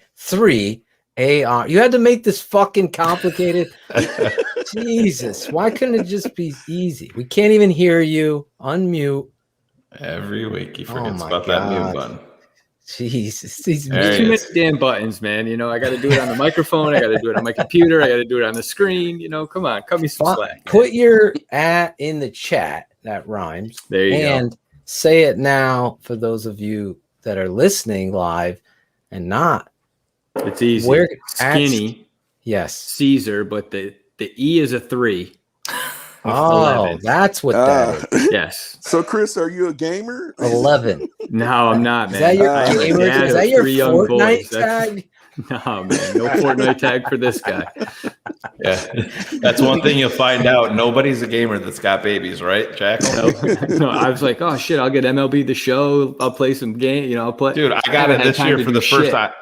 I have an Xbox. I've wanted MLB The Show forever. It finally comes out. I have not played one fucking game on it yet. Yeah. Not one. Fucking game. Not one. You ain't You're getting too no busy game. washing your hands, getting the seeds out, man. Exactly. Exactly. The seeds. All right. All right, boys. Go Hit me up tell on Twitter. Chris, hit him up on Twitter. Twitter. Follow him and the TTNL at TTNL Network on Twitter. You want See to you, come on the Chris. show? We're also, for you haters, real quick, Gary, before we get into this, we're going to have a troll show. Shayne doesn't even know this, but I came up with this earlier today when I was talking to my boy, Cool Kennedy. The troll show. You run your mouths. Hold on. I'll isolate on me because I don't want Gary involved with my threat. You run your mouths. Actually, we're going to remove Gary and keep Shayne. Shayne's with me in this. You run your mouths. You talk that talk in the chat. You have the bigot. You got the racist. You got the ignorant. You got all of that. And you got that gusto. So you hate the network or you have your own show. See if you can talk when the lights are on. Let's bring you on the motherfucking show and we'll talk it out. We'll debate it. So no other fucking podcast is doing that. So we're going to call it the troll show. You don't like the troll? You don't like that title? Well, fuck your feelings. You gotta handle it. The Blog Boys get special invitation. Anybody that you think you want to step to this, you're dumb. You're dumb. You're dumb. Come on the show. We'll talk it out. And that'll be this summer coming to this network, keeping it 100. We'll keep it 100. We'll debate it out. We'll see how tough people are. Everybody's tough behind a keyboard. We'll Absolutely. put the lights on you. I have no qualms going anywhere. I'll talk with anybody. You want me to come on your show? Reach out to me. Hit me up. I'll do it. There you go. Gary, I didn't want you involved with that. I don't want any problems with you. But me and Shayne, the troll show this summer, it's going to be epic. We'll see who steps up. It might be quiet like crickets. Cherie thinks it's going to be nobody's going to show. The no-show show, probably, because the trolls are, I'm looking forward to that Penguin. show. Penguin might come up. Actually, that would be interesting. So we can bring we'll back. See. Who was the guy from Green Bay who said running Oh, backs didn't Peter matter? Bukowski. Peter Bukowski. He Yeah. needs to be Showing his first. face. Yeah. Oh Hope he yeah. shows up. I've been monitoring everything that he says lately because it seems like they're getting awful worried about number 12 actually not being in Green Bay, and now they're referring to, this roster in Green Bay is Super Bowl ready even without Aaron Rodgers. That's what he's spouting off about now, and I'm like, oh yeah. Yeah, we'll see how we'll see about that. Yeah, we'll see how good you are without a fucking Hall of Fame quarterback under center. Makes a little bit of a difference. Chicago's had many teams with great rosters with no quarterback, and they'll probably be trying to get on the difference. phone and try to get Nick Foles from us. Yeah, exactly. He could be starting for them. I had a dream. That's funny you said that. I had a dream that Nick Foles was the Packers starting quarterback. That was crazy. That would actually be Could pretty be funny. happening. That would be hysterical. But Gary, you found Yes. this network. How did you find the network? And then throw us some Bears stuff, and then we got to move on to the next 100 crew. I wanted to Absolutely. go ahead. So, Phil, I found you guys on YouTube. So, there's a couple other Bears Facebook groups, and so someone mentioned, about the tape never lies. So I've been following you ever since you started diagnosing Mitch Trubisky, and so I was like, man, this guy really knows football, and when you get into a lot of these groups, you get a lot of folks, who don't really know the game inside and out. So, they can say someone played terrible, or, they may not know football, and that's okay, Yeah, but exactly. with you and Shayne and everybody here at the network, we get an education, we get a lesson on football, even for some of us that were former players and things like that. And I appreciate that. And so going back and actually, looking at the breakdown of film and saying, yeah, he's right. Okay, this, and analyzing, the plays, the players, you really, really, really get the nuances of football, and it makes you better informed as a fan. So when we talk about DeWaris and, the backlash of Robert Quinn last season, the breakdowns of Mitch Trubisky and his failures, good Mitch, bad Mitch, also Nagy's play calling. So we put it out there and we keep it 100. And I respect you guys so much. I'm glad that I'm a part of the Keeping It 100 family. Hell yeah. You guys, I think about y'all every day. As I was sitting in the green room, I was just sitting here laughing and cracking up because you guys are hilarious. And we still have to, Phil and I have been talking for a couple of years now about recording our phone calls that we have throughout the day and just airing them, because they would literally just be an entire show, just the phone calls. Sometimes Braggs will get online with us, or Acevedo, Jackal's been there. Jackal. Angelo's on there a couple of different times. Kennedy. Yep, absolutely. Angelo. I think people would love those shows. Yeah, we should do that. We gotta record this and just put it up in audio. You can just that would be the phone calls. That would be hilarious. That's a great idea. You should hear some of these debates and show ideas. I have so many good ideas, and then they get lost in translation. Yeah, but I could tell you guys. Yeah, honestly, my favorite guest so far. This is what I love. Look at this. Lemonhead. Dante Jones. Yeah. Of course, Coach. That's my favorite guy right there. That's my guy. I can't wait to meet Coach in person one of these days. Oh, my dad. My dad. Yes. Coach is like. He was asking about you over the weekend. Really? I swear to God. Tell him I am doing. There's Dante Jones. Yes, I will tell him that. I actually I told him that you had put a video. I showed him it. He's like, oh my God. I remember when he said, I hope there's hope. What is he saying now? I go, that we have some hope. We have some hope. Like, yeah, you do. Hope is here. Hope is here. Gary, take us back to draft night real quick when you saw the Bears go up. Oh my goodness! Then it happened. What was your emotion? What was going through your head? So I first was I can be totally honest and transparent. I thought that the Bears were going to try to draft Mac Jones, and out of all the quarterbacks in this year's draft, I was like, okay, Justin Fields is that guy. That guy is a winner. He's been a winner since high school. He probably is a winner in Pop Warner, Pee Wee League, and he competed against Trevor Lawrence pretty much his whole, career from high school to college and now in the NFL. And if he had that kind of poise back then, and that kind of humility back then, and that kind of leadership, I mean, leaders and winners, they win. You know what I'm saying? And they win at all costs. And they have that killer instinct. And they have that it factor. You know what I'm saying? It's like you ooze it. Like Michael Jordan, right? Michael Jordan never gave up in a game. Tom Brady, Peyton Manning. That killer instinct, it can't be taught. You just have to have it. Yep. And he's a stone cold assassin. And he's waiting. Pretty soon, the Red Rifle is going to run out of ammunition. And we're going to have to bring in Mr. Fields. And he's going to get it done. There's hope, guys. There's hope. I hope there's hope. Got the right people. I hope that is hope. That's going to be the quote, the name of this show, Shayne. I hope there's hope. There's hope. I hope there's hope. I hope that there's hope. Okay. There it is. There it is. There it is. That hope moment is here. If we get the right people, you said. Right. That's hidden in there in that quote. Your quote has inspired this network. Obviously, that's why you're first out the gate. I wanted you on the show. I love you. You're Love a you true too. fan.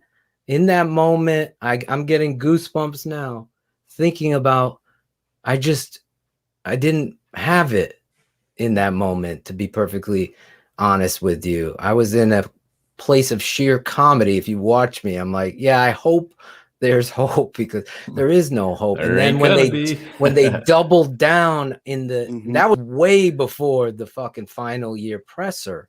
Oh yeah. They doubled down on that just sheer shit show. Yes. There was no hope for me. The only hope was that they'd fire these guys, and that was gone at that point. So to get to here now, I got to tip my hat to Ryan Pace and Matt Nagy getting these players, Zach talking about them tonight, that are changing the course. They're course correcting, speed, leadership at the quarterback position. And for you, Gary, there's finally hope. So There's finally hope. thank And, you so much for coming on with us tonight, bro. Well, go ahead. You had one point you wanted to make? Go Yeah. ahead. I just want to say thank you again, guys. We got hope. Hope is here. Yes. And hope is now. Okay. Yeah. So the only thing that I can honestly, I'm praying for now. I hope that Matt Nagy calls the right plays and pushes the right buttons this year.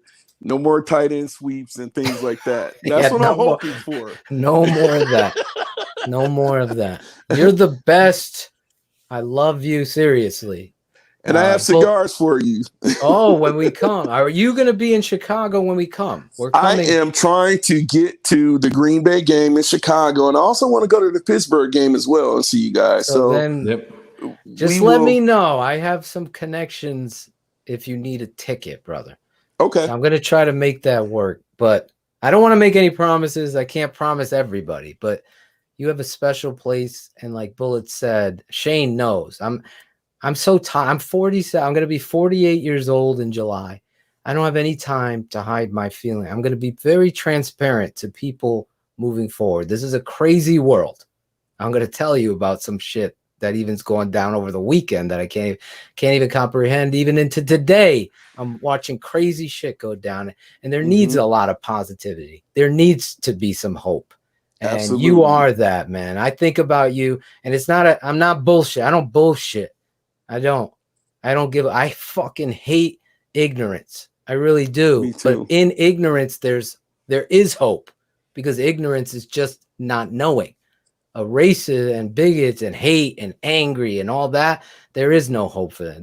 They've already gone that path. There's no hope. So here we can change that with people like you and the 100 crew and Shayne. We stand for something different. I know we work our asses off to try to bring the best quality, production to the table. Now we're getting even deeper into doing other big things like live shows, and I want you to be a part of that. So I want you at that game, brother. We're gonna have hope that day, and we're gonna celebrate. I believe it. God bless you. God bless you too, guys. Gary Williams. Gary. Follow him on Facebook. Sign up to the Keepin' It 100 Facebook group. This is where our family go to share their stories, share your podcast or where you're writing and your thoughts, and we'll debate it there. Just don't share any bullshit ass blog narrative like the Bears blog.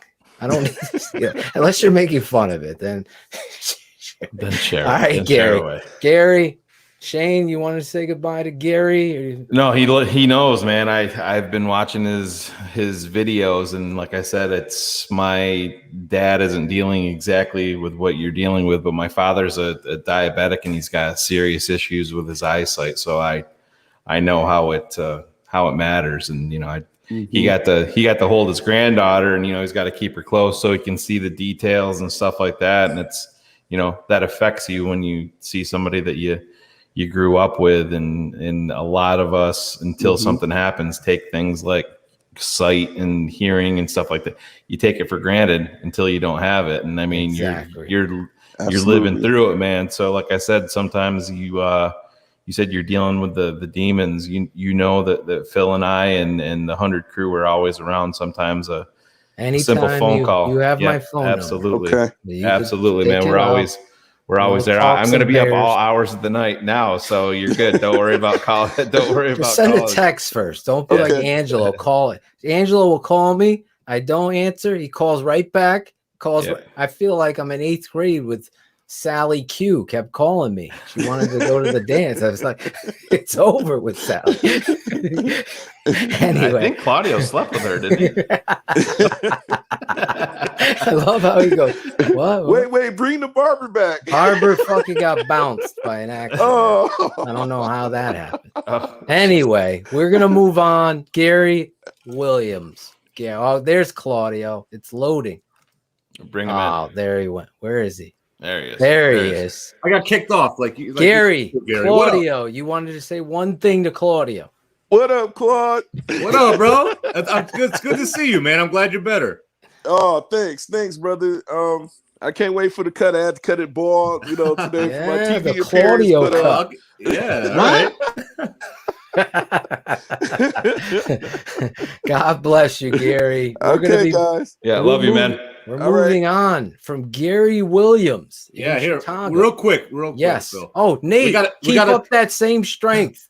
You'll be ready for the troll show. Exactly. Nate, come on the troll show, bro. Talk about why you think he's going to be a bust, bro. All right? Yeah, Nate, There keep that same energy. Come up with an original name, too, Nate. Jesus Christ. Bustin' Fields. That's not even original. God. I thought it was pretty creative, Well, he's worked hard. I'm with Sherry. I don't think it's Sherry. Sherry. I don't think anybody's gonna come on. We'll see. Listen, I'm here. I isolated on me and Shayne. See, there Shayne, you you go. agree Master 100%, Nate. right? That's good. There you go. That's good. This is what I'm talking. You have everybody. You don't like me. You don't like Shayne. That's cool. But we can talk it out. We might even grow from that shit. Look how that's the reality. Just look how step up your concerned game. I look. Everybody concerned I has those tough guy key. Like Cherie said, you're all tough until the lights are on.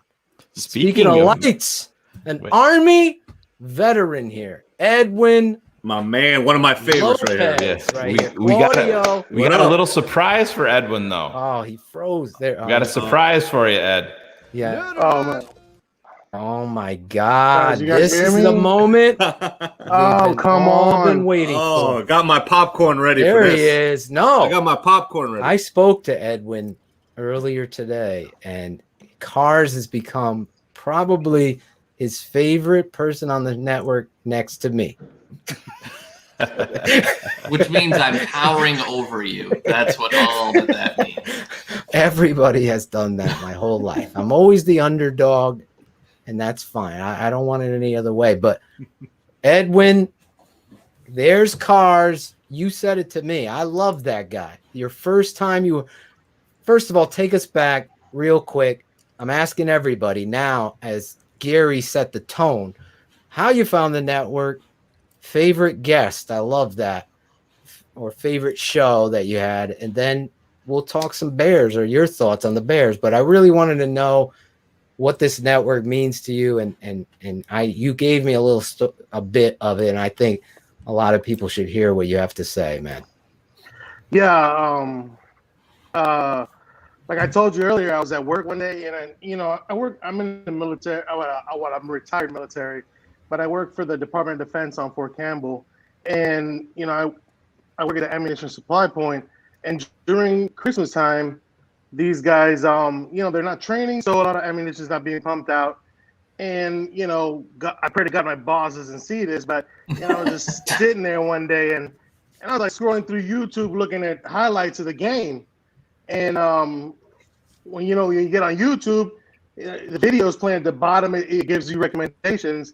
So I saw you, and so I clicked on it, and I saw you breaking down a tape, and I was like, "Oh, this guy's legit." And a couple of my coworkers, we started watching it because it's Christmas, and no one's around. You know what I'm saying? So I was like, I got to subscribe to this. I subscribed to it, started looking at it, but I didn't realize it was a show, and I remember like on Facebook, I clicked on ChiCitySports. I was looking at, and it popped up like you guys are about to come on. And that was a show where I lit into cars a little bit. That Shayne. Congratulations, by the way, Shayne. God bless Thanks, your man. family. Your daughter's beautiful, man. Thank you. And he always guides you guys and protect you. And Shayne was like, "Yo, like tone it down." You know what I'm saying? Like, bro, you're going kind of heavy.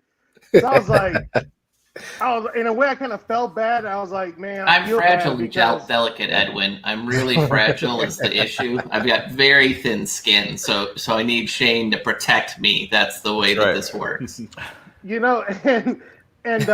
So when Shayne said that, I was like, damn, I kind of, because I'm, like I said, I'm retired Army. I'm not gonna take it to another level. You know what I'm saying? That, I don't want to, civilians might not be used to. You know what I'm saying? A soldier got to be used to it because you don't got no choice. Uncle Sugar pays your bills, so you got to take it. You know what I mean? But a civilian doesn't have to go through that. You know what I mean? So I was like, damn, I felt bad, and then I started like looking you guys up, and and I found Phil on Instagram, and I found Cars on Twitter.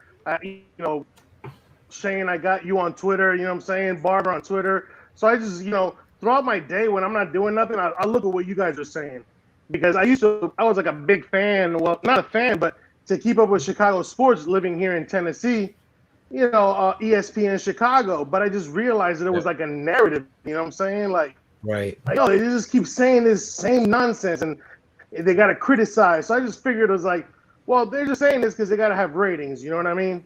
And in finding you guys keep it real. You guys say the truth, and you go sugarcoat it. And like I told you, Phil, earlier, I compare a lot of things to the military. Because that's all I know, you know what I'm saying? In the military, we don't sugarcoat it. And like I told you, we get it done, we go at 100%. Because like one of my NCOs, my section sergeant, my mentor, he told me, if you don't do your fucking job, somebody can die. You want that shit on your conscience, you know what I'm saying? And I was like, nah, I don't want it on my conscience. So we go at 100%.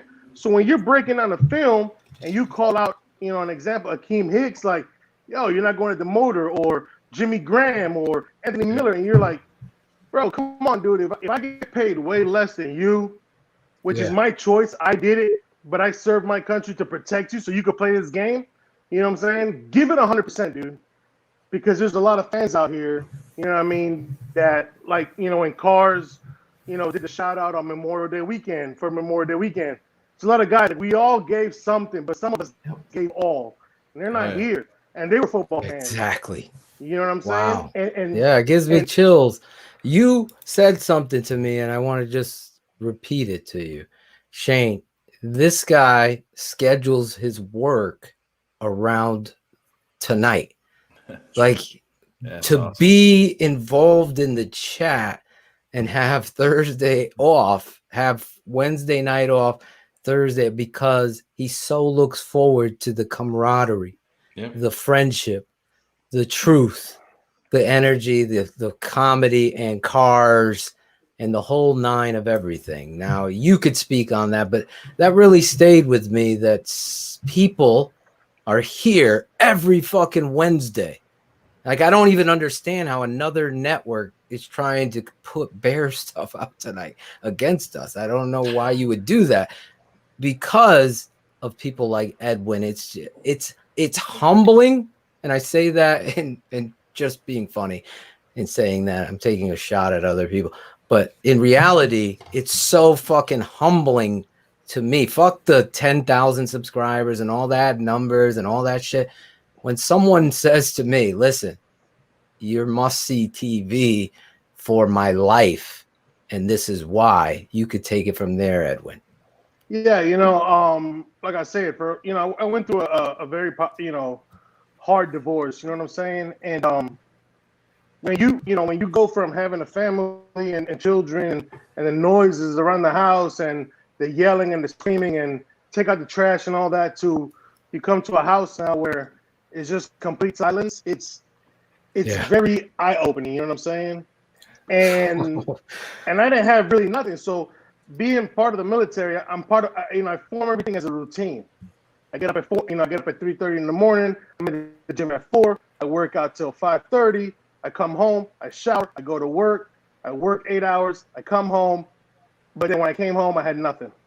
When I found your show, I was like, now I got something to look forward to on Wednesdays. Yeah. So my gym routine in the morning was Monday, Tuesday, Wednesday off, Thursday, Friday, Saturday, right? I was like, fuck that. These shows go till like midnight. You know what I'm saying? Shayne be like, all right, no, come on, man, let's not do the shout out tonight. Yeah. You know, we got shit to do. You know what I'm saying? So I'm like, well, fuck that. I'm going to the gym Monday, Tuesday, Wednesday, Thursday off, because that way I can fucking sleep in, go to work. You know what I'm saying? Yeah. And watch my show. You know what I mean? And That's amazing. It's crazy too. Like, you know, my parents have become they're not. You know, my mom is she's a Pentecostal deacon, so you know it's hard to get her to watch the show all the time. But you know, they no deacon should watch this show. Absolutely, not anyone remotely religious. Yeah, gotta watch it on mute. Yeah, you know. So we're like, my brother gets, you know, he's like, I'm getting married, and I'm like, when? He's like, December. I was like, what the fuck are you doing? You know what I'm saying? Like, seriously? And that's a no-go. And he was like, no, bro, you don't get it. I was like, what? He's like, my wedding is on a Friday, dog. I'm like, my man, you know what I'm saying? So I take my parents to go get, you know, shopping and stuff, and we come back and the game is over. So I put your show on after the game, and bro, you had my mom and my dad rolling. When you were calling out Nagy, when you called them a fucking shoe salesman, my dad almost jumped out of the fucking truck, bro. My dad was like, "This man is not playing." My dad was like, "If I was the head coach and I'm listening to this, I'm calling this man immediately and like, you know what? You're not gonna fucking talk about me like that. We're gonna go fucking settle this shit like men." You know what I'm saying? But I was like, yeah, Nagy's not gonna do that. And you know, it's like my mom was rolling, laughing. I showed my brother all of your the Christmas songs you put out. Oh, It's you know, it's to the point like you've become a part of my family. You know what I'm saying? You are. I always say I love you. Sometimes I'll just DM you in the morning, just checking in on you because Patron 222 is always watching, Chris. But like I said, this dude, he sent me, Shayne. Yeah. See this? He sent me a t-shirt. I was wearing it tonight because I knew it was the fan appreciation show. I got look at you rocking that TTNL swag. This guy's a 400-pound bench press. Thank you for your service, bro. Yeah, absolutely. Absolutely. And listen, guys, like whenever somebody says that, it's like I don't know how to say you're welcome because honestly, I just did it. You know what I'm saying? Like a lot of people join for the college money. A lot of people, you know what I'm saying, join because you know we felt like, all right, you know, we got attacked on 9/11 and we got to do it for our country. You know what I'm saying? I'm not gonna lie to you. I joined it because I was getting a whole lot of fucking trouble in the Virgin Islands, and my dad was like, "Bro, you gotta get the fuck out of my house, man, because I'm not gonna bury a son." You know what I'm saying? So I joined, I hear you. and it turned me into a man. You know what I mean? And you know, 15 years. You know, I will never regret it. You know what I'm saying? No matter the hardships, no matter what I went through, what I've gone through afterwards. You know what I'm saying? Because I couldn't adjust. I still won't trade for the world. You know what I mean? And that's why, like I told you earlier, Phil, that's why I love the show too, because you guys aren't military, but you resemble a lot of characteristics from the military. You hold motherfuckers accountable. You call them out when they're messed up. You know what I'm saying? And that shit that you don't see no more. Like, you know, when you say soft as puppy shit, I'm sitting here like, bro, I'm like, it's like you're half right. of the country. Yeah, exactly. You know what I'm saying? And all Dinos. Any Dinos. Yeah, you know, like we say, like you say soft as puppy shit, but in the Army we say, you know, cotton hard, butter soft. Throw his ass in a skillet, he'll melt. You know what I'm saying? Exactly. So, you know, so it's, you know, like watching your show is like, okay, I can relate with these guys and how they say it, how they do it. It's just like the Army. You know what I'm saying? Except in your game, you produce a good show and you go at 100% and you give out the best product. And in my game, we got to do 100% or somebody might not come home. You know what I'm saying? So I hear you. In reality, this is how it is. You know what I'm saying? I just love you guys. You know what I mean? Cars, I told you already, dude. Cars, you could do no wrong, bro. You just call me up and be like, look, man, I need you to be in my house with a shovel. I'm not even gonna ask. I'll be there with a shovel. You know what I'm saying? I love this, dude. You know, I got The fact customers. that we've I love come that. from Oh, I that love place after already being yelled at like the first 7 times I was on the show. Like we've come together now as a family.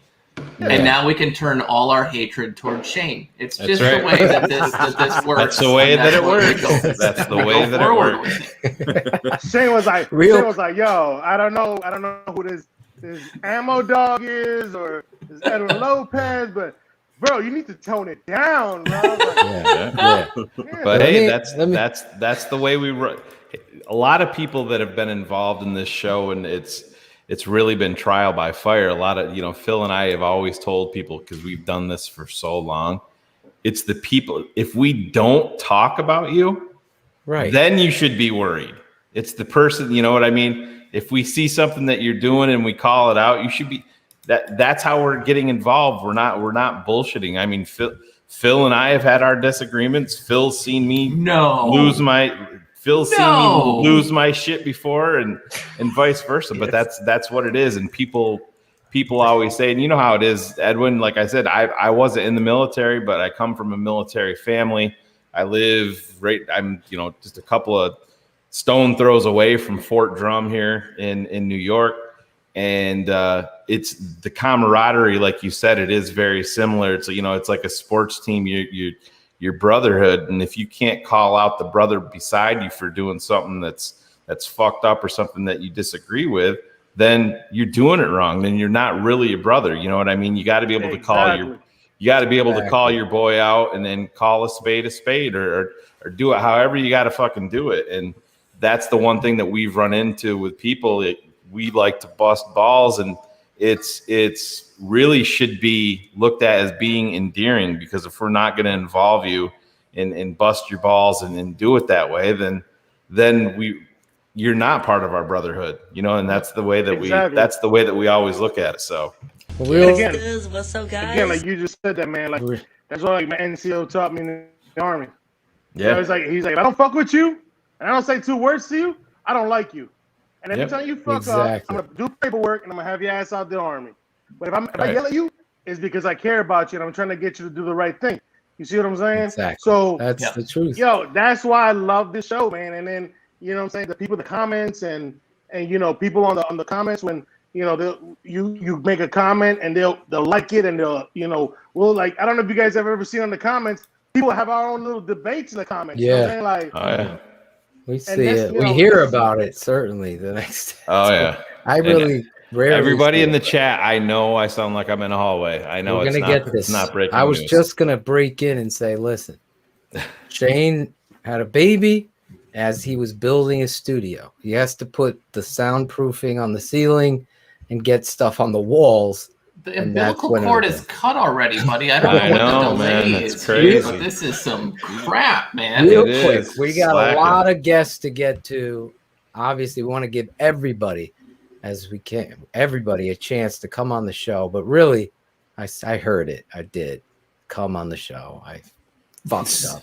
But let's just say this real quick: your favorite show or moment, guest, whatever it is, Edwin, and then we got to move on to the next guest. So, do you have a favorite guest or moment, something that really stands out to you? My favorite guest would be Zorich, because I'm a Notre Dame fan. Mm-hmm. Like, you know what I'm saying? Like, that's one of the guys that I looked at, and I was like, yo, this dude's a beast, man. I like that. You know what I'm saying? And one of my favorite moments was when Bukaki came on, and we were all lighting his ass up. You know what I'm saying? And like I remember saying in the chat, I was like, "Where's fucking cars when we need them? Where the cars in his analytics, and he could give us all the numbers. And now we got this fucking guy here, but cars is nowhere to be found." And I was like, "Where's cars when we need him?" So that was like, one of my favorite moments. But my favorite, I love all the guests, but my favorite guest was Chris Zorich, man. Especially his story with his mom and stuff like that. I mean, it's inspiring. You know what I mean? Well, you're an amazing person and a father, and I want to say what Claudio said. Thank you so much for your service. Obviously, you're a friend, and I really, truly do love you. I mean, that's the reality of where this network is. As Sharia said, as Jackal, our producers in the back, this is family, and this is what it's about tonight. It's June, and we have shit to talk about on a show, and we could go probably to midnight. But Shayne is going to be mad if we do that. So that's why we got to move on. Which is why we need to go to 1 a.m. Before you let me go, I love the way it says, like, yeah, no shout outs. Like, he just throws it real quick. And then if you look at it, he'll bring his head down, like, to try to, like, no attention. Like, no shout outs. And he'll be like, fucking ass. You know what I'm saying? That's because he's usually texting me at that right. point. Nobody Phil, realizes that Shayne's got to get up at fucking 4 a.m. and that's, in like 3 hours, everybody's like, oh, fuck, he's so lazy. He doesn't want to do shout outs. I'm like, no, I just fucking worked all day. And now I'm doing a 6.5 hour show. And oh, look at that. I got to get up in 2 hours and 45 fucking minutes. True story, though. Shayne will end the show. We'll go on a shot, and I know he's tired. And then all of a sudden, he gets this extra burst, and we're sitting there after show talking more. And I go, we could have done shout outs, damn it. You're the best, Edwin. God bless you. Guys, bro. Thanks, man. Hope. Love you too. There's hope. There you go. Edwin Lopez, military, survivor, divorcee. He's on the single charts now, so we're gonna get him hooked up. Great man, great friend, and friend. He sent me this.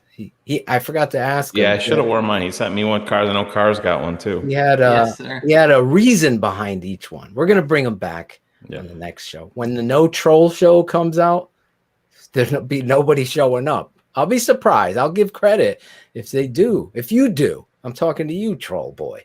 Dumb. Check your phone, Phil, before you add. Who are we going with? Yeah, we're gonna go HL. HL Priest. Was that what you wanted me to check? You could have. Yeah, Jackal sent a message there. So this guy, I know everybody's waiting. There he is. There he is. L What's Priest. up? I'm not used to it. What's up, fam? Oh, he froze. There he is.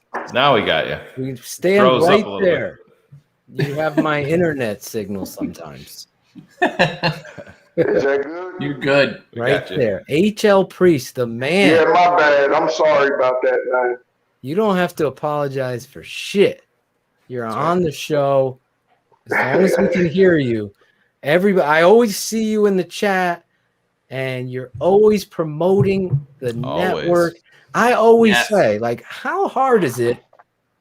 Like, I don't know. If you love the show, that should be. I mean, that would be my goal. It's not but hard, again, man. It's easy. Well, that means a lot to me because I always think. I think outside the box. Maybe I'm in a certain lane. I don't think as well as my boy, Cool Kennedy does. That guy, he finds my words in the air, and that's exactly how I wanted to say it. But I was talking about you today because you always share the show and let other people know that, like Gustavo loves the show. Share it. Everybody in fucking Brazil. Let everybody fucking know. You know what I'm saying? Hit the like button. Love the show like Ray Morris. Share it. That you do that though. You do step up in the pocket. So you're my Justin Fields of promoting the network. No, that means a lot. I appreciate that, man. Yeah. Just think about how pissed off you would have. Think about how pissed off you would have been if you would have said, "You're my Andy Dalton," though, HL. I wouldn't mind Andy Dalton. I wouldn't mind Jordan Love would have been the line. Yeah, right. Jordan Love. Yeah, I'd have to hang up there. Yeah. So how did you find the show? I want to tell y'all. Go ahead. You tell That's me. what I was about to say. I found y'all by accident. I literally was chasing about 18 different outlets for the Bears information and whatnot. And I seen you two, Shayne and Phil, on the preview they show before you click on it. As soon as I clicked on it, first thing out of your mouth was fucking stupid something. And Shayne was just sitting there smiling. I knew then, like, okay, let me listen to what these cats talking about, because I swear, me and my circle, we go hard about this football thing, man. We live and die. So when I seen that passion that he was talking about with, and the Bears had just beat the Lions. It was the beginning of the year last year, I believe. Oh, yeah. And it was a Bears Hour Live video. Wow. But there was a lot of mistakes in that game. And exactly. I remember I've been hooked ever since. I remember specifically that show because we had just started the network. So think about this. Yep. There's so many people so misinformed, and Cars will tell you that after a win, they want to celebrate and have happy-go-lucky with Greg. Right. But that ain't this network. Who? This is I'm looking at the bad things, the things that didn't go well. Exactly. We want to focus on winning a fucking championship. I remember that game too because they came back, and I remember saying to Phil, I'm texting him during the show, I'm like, because our original plan for BHL was to make it free for a couple of weeks. Yes. And then we were going to put it behind the Patreon wall. And I was sitting there watching the fucking live numbers go up, and I text Phil and I'm like, bro, there's almost 2,000 fucking people in the chat room right now. And it just, that was crazy. So it made us, you talk about having the ability to change on the fly. Phil and I literally that night after the fucking game, or that day after the game, we said, we course corrected. I'm like, dude, we can't fucking take this away from the masses. And did you elaborate on that? That's on special. That's the moment. That show that you brought up, that energetically God works. I was talking to Howard Godfrey today. I love that dude. Follow him on Facebook, DJing and stuff.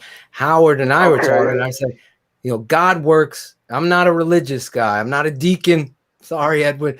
And Edwin's mom. Right. I'm not a religious guy. I was brought up. My dad is very religious, Catholic, Roman Catholic, or whatever that is. I'm not. I'm spiritual. Yeah, he lives it, and I take teachings of things, right? But I believe in God. In that moment that you're talking about, that game, that's when Shayne texts me and he's like, there's 2,700 people watching us live, going up and up and up, breaking down the Chicago Bears. And we had to course correct. And I said, we have something fucking special. I remember that.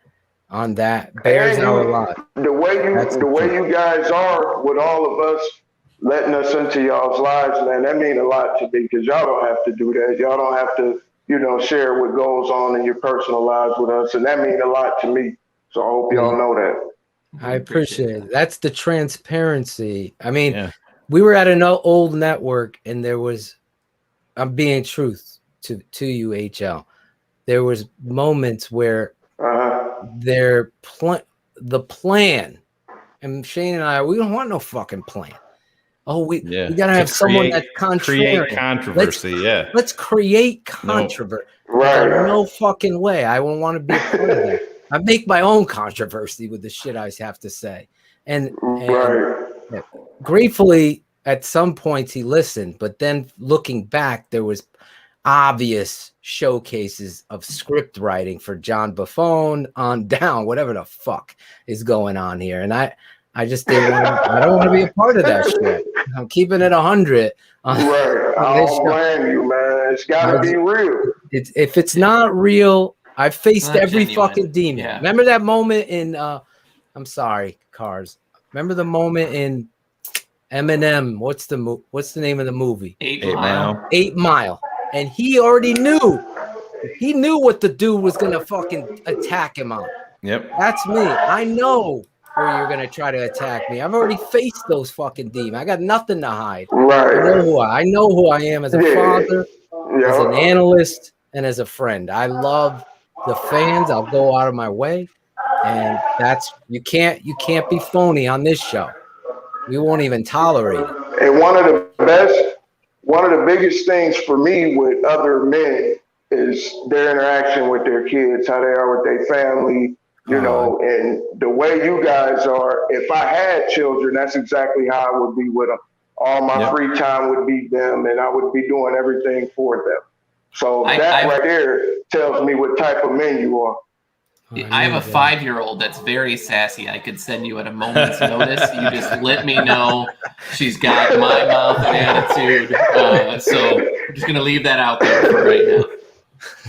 Hey, I'll take her. Believe it or not, I actually tried to adopt before, and they wouldn't let me because I'm a single man. Yeah. There's tough. single women, no problem. Single man, absolutely There is a bias there. Right. There definitely is. Absolutely. I want to ask y'all a question too. Go ahead. That night when they drafted Fields, did y'all feel like we had a chance to get him? Yes. Cars and I actually talked about it a little bit. A lot of our talks, especially leading up to the draft, will get a lot of what's your gut feel, and I'd always say to Cars, and he would reciprocate the same way. It just felt different. It almost felt like it was destined. Like we've been down this fucking road for so many years, and this offseason from hell, the collaboration, then trading for Foles last year, and then you follow it up with fucking Andy Dalton and all this shit. It just don't start me with that Foles.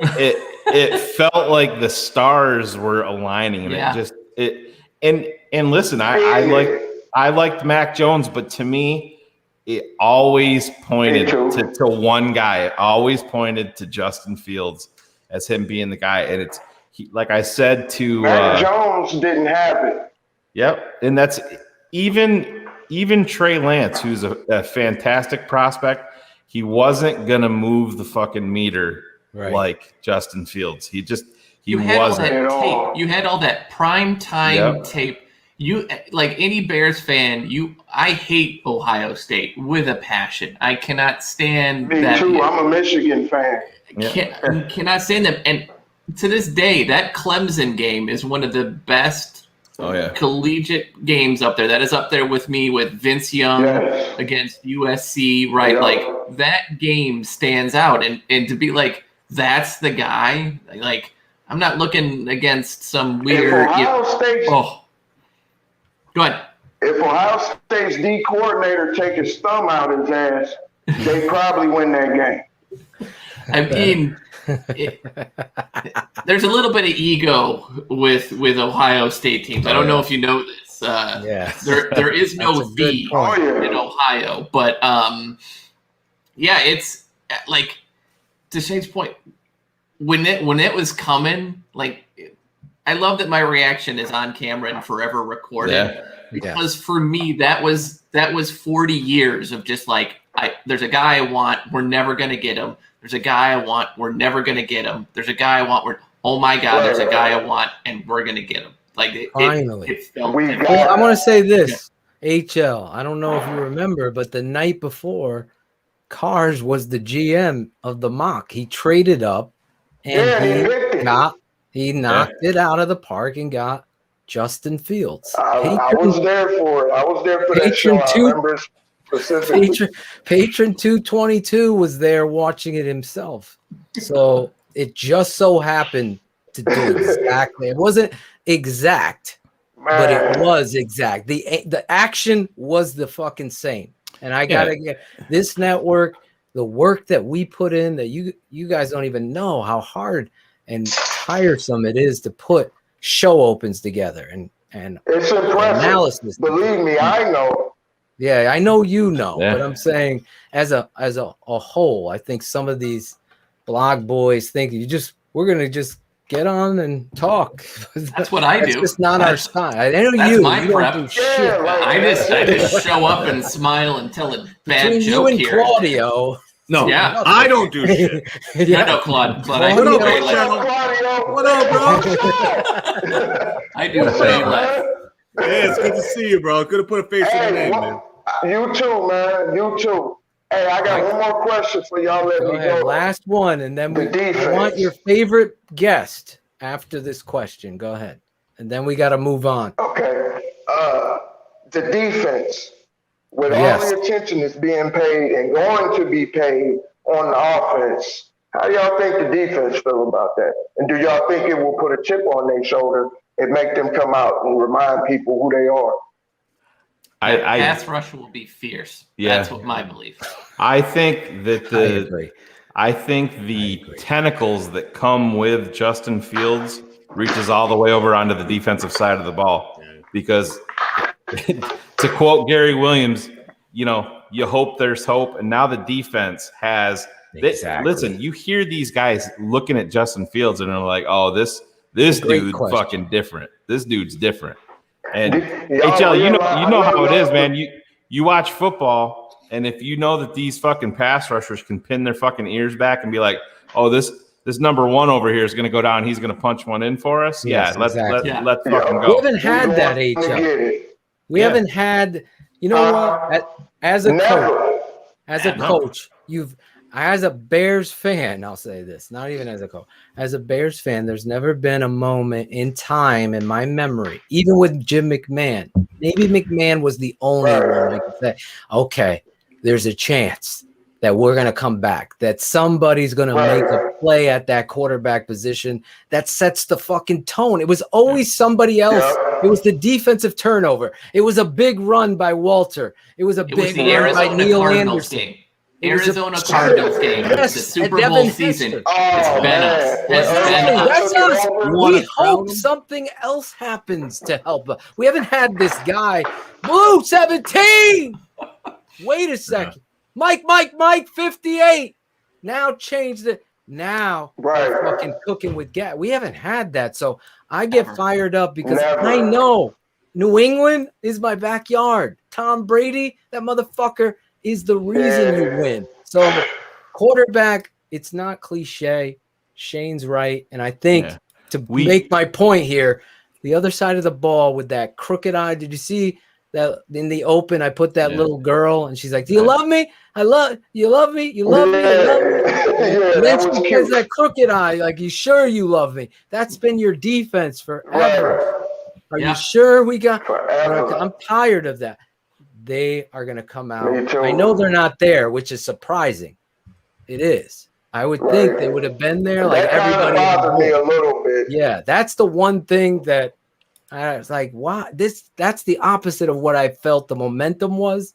But we got to wait till it matters because they have the right to be out. If they don't show up to mini camp and shit, then you're going to see a rant from me, I'll tell you that, because that ain't the kosher locker room. He's got that locker room. Anyway, your favorite show, guest, moment, what is it?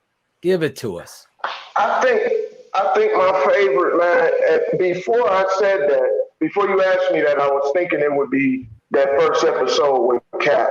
But that draft show was different and it was special. And to watch Shayne with his son, Cars throw his hand up. I think earlier that day you said, it was the next day you said to give me tackle. Yeah, it was the next day. He froze. We froze. He froze on that. Froze on that. I would have to say that. Now he's back. Yeah. Oh, am I back?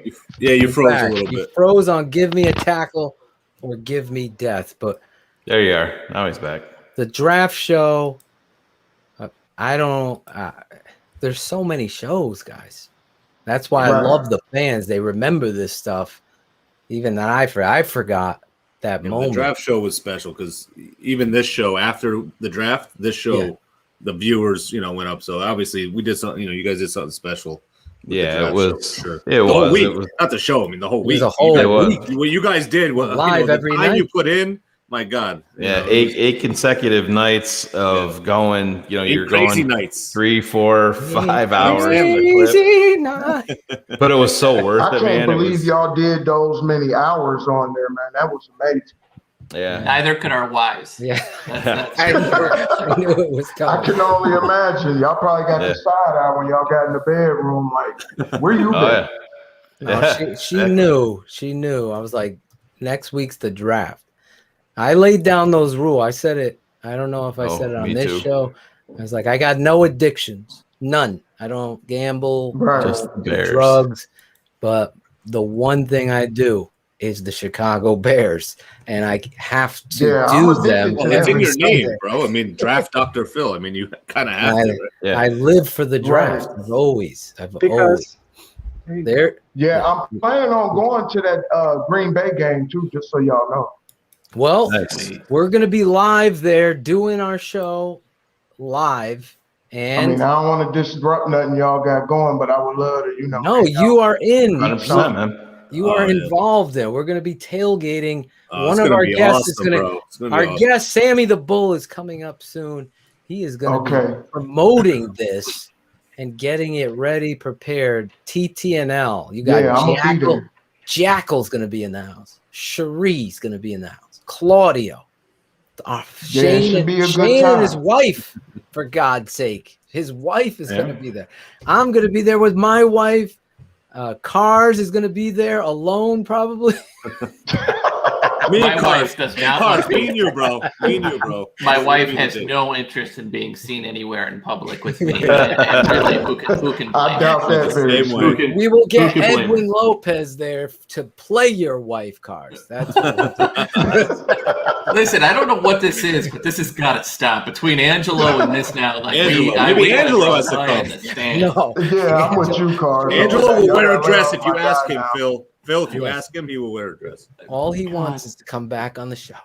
That's it. Anyway. What? HL, I so Thank you, HL. appreciate you.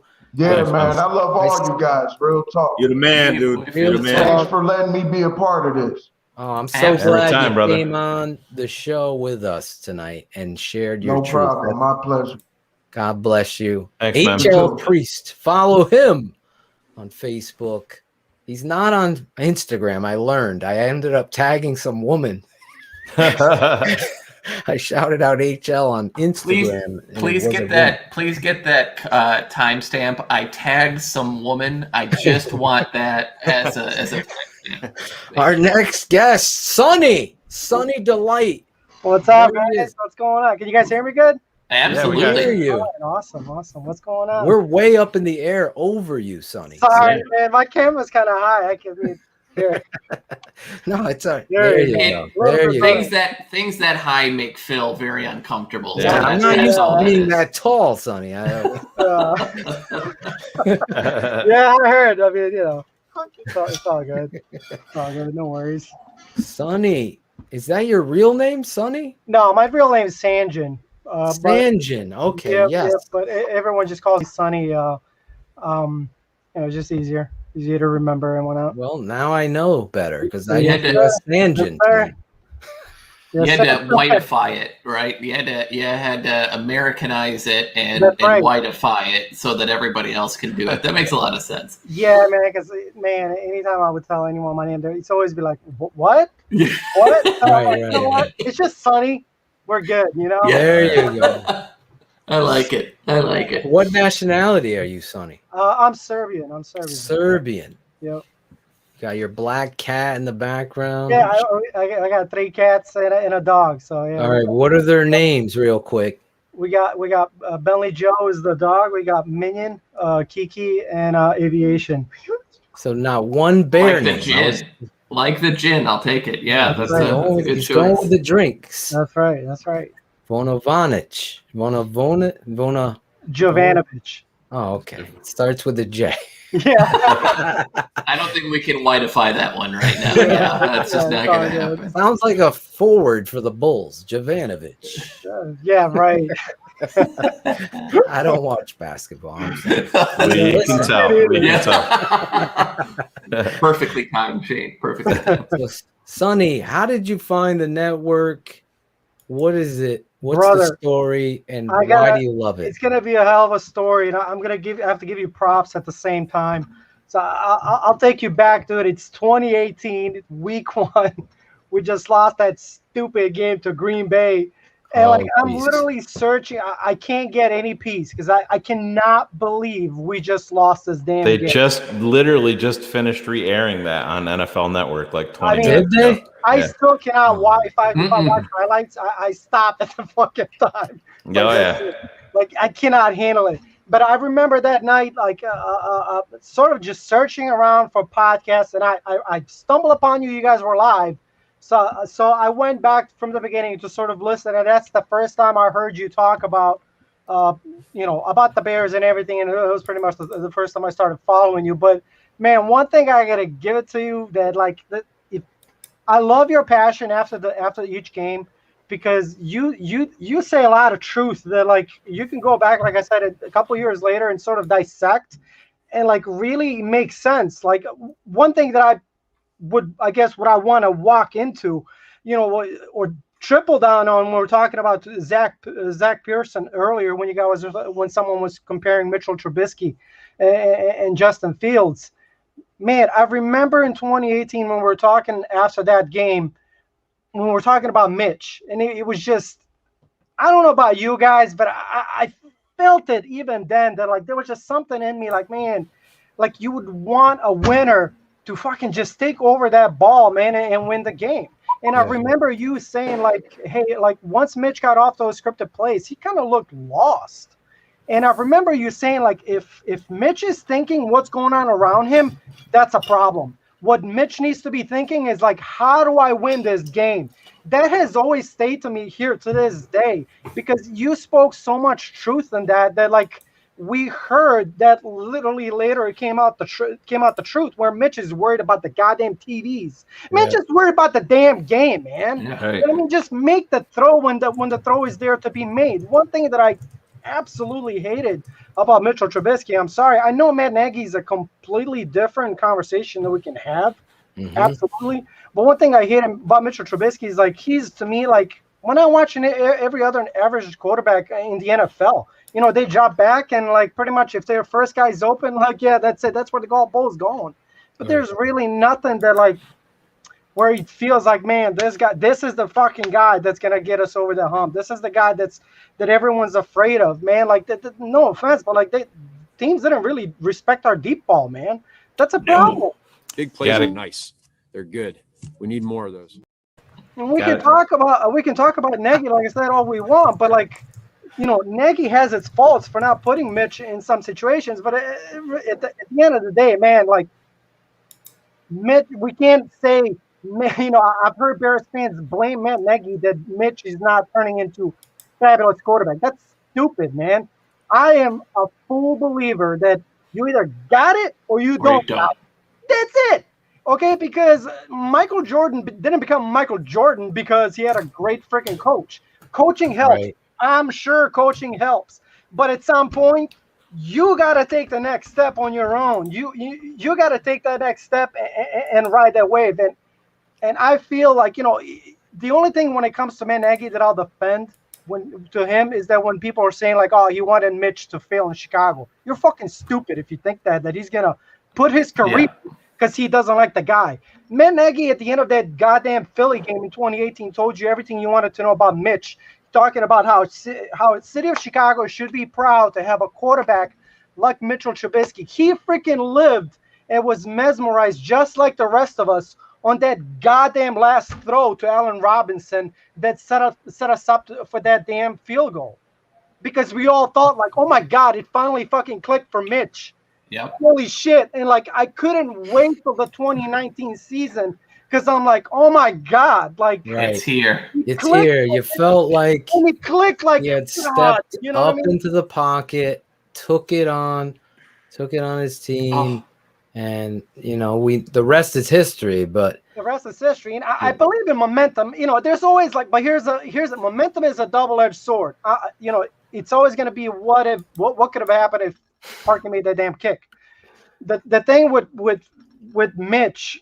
Man, that's why I feel when Fields got drafted, even when the press conference, the very first time he's talking, when they're asking him like, oh, are you upset that you got drafted, number 4? And he's like, I'm just thankful that, God has a plan. This was my future. This was supposed to be my spot. I'm just here to win games now.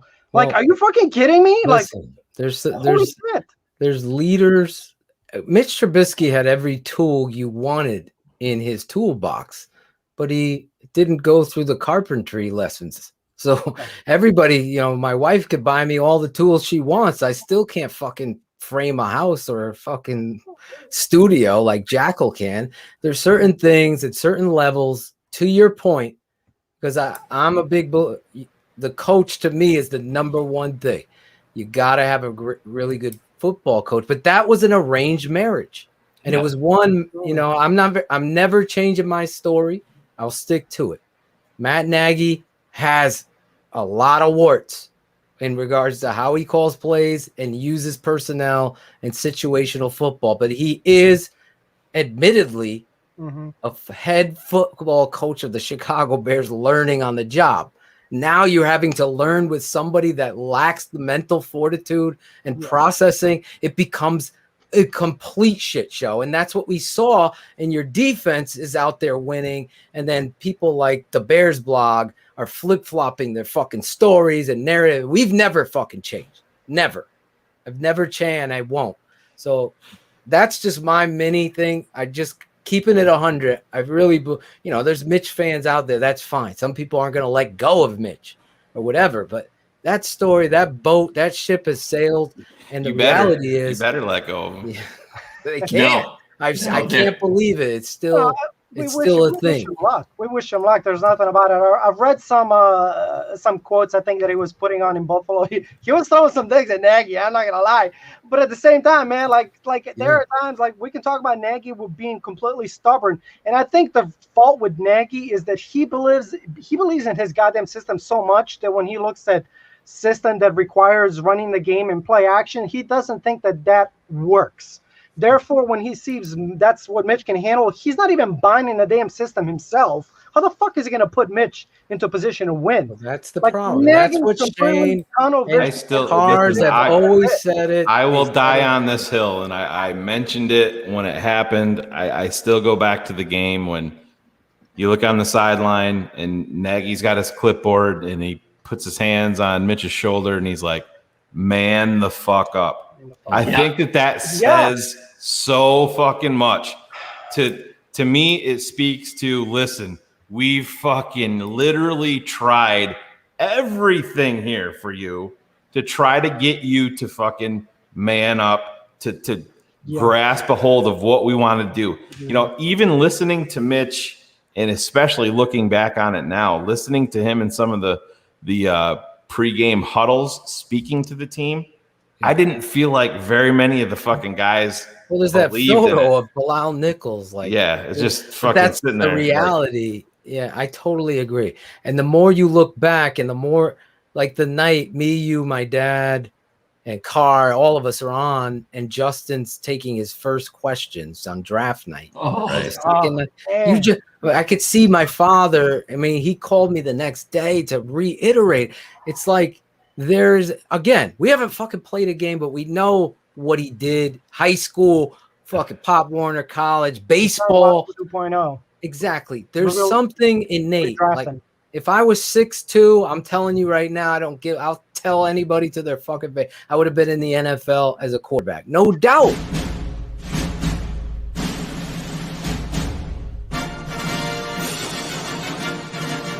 Big plays are nice. They're good. Real quick.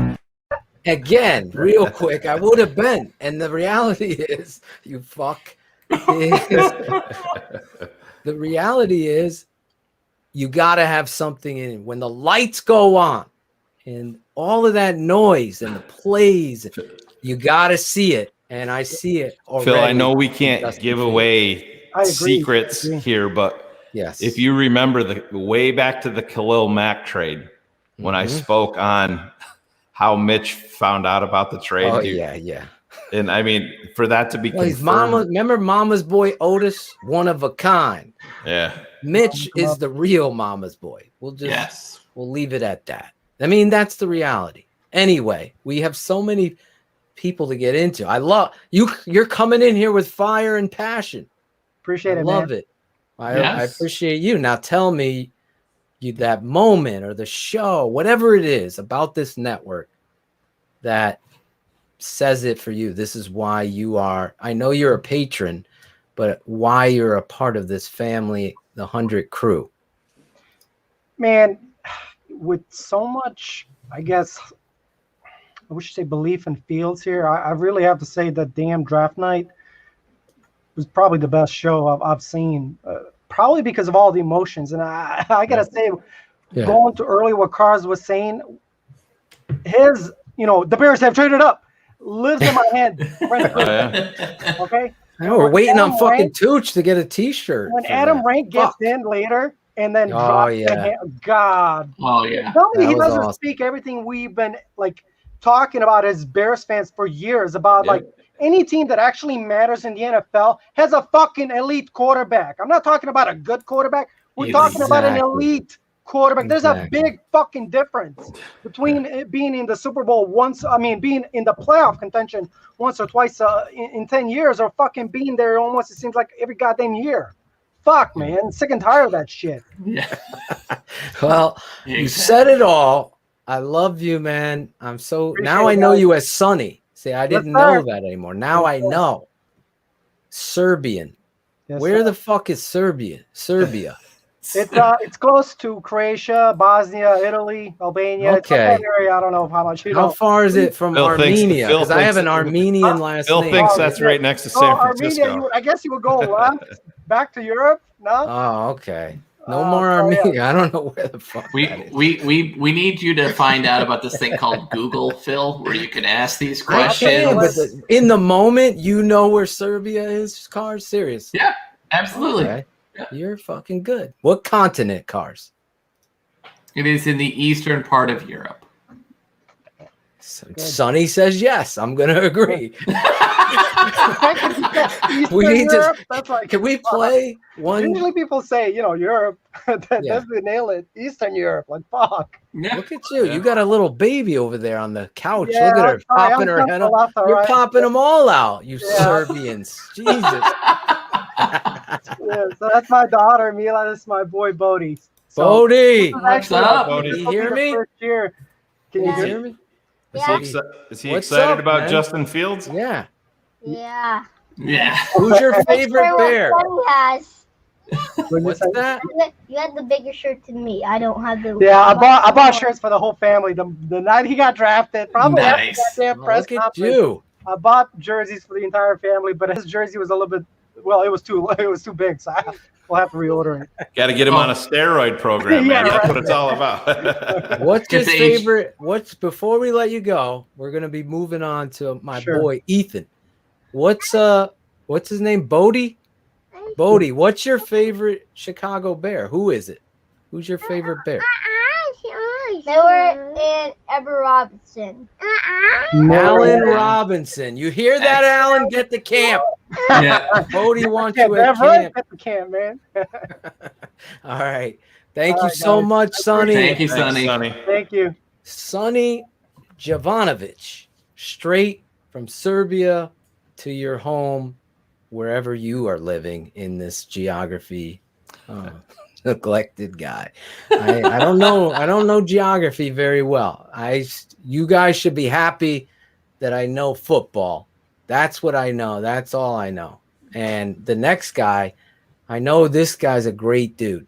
He shares with me all the time his compassion for the Chicago Bears. There he is.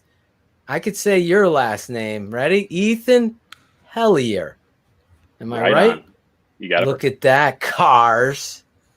Well, we can call this a show. Good night, everybody. We have proper name pronunciation. Thank you. Ethan Hellier. Where are you living, Ethan? Where do you come from?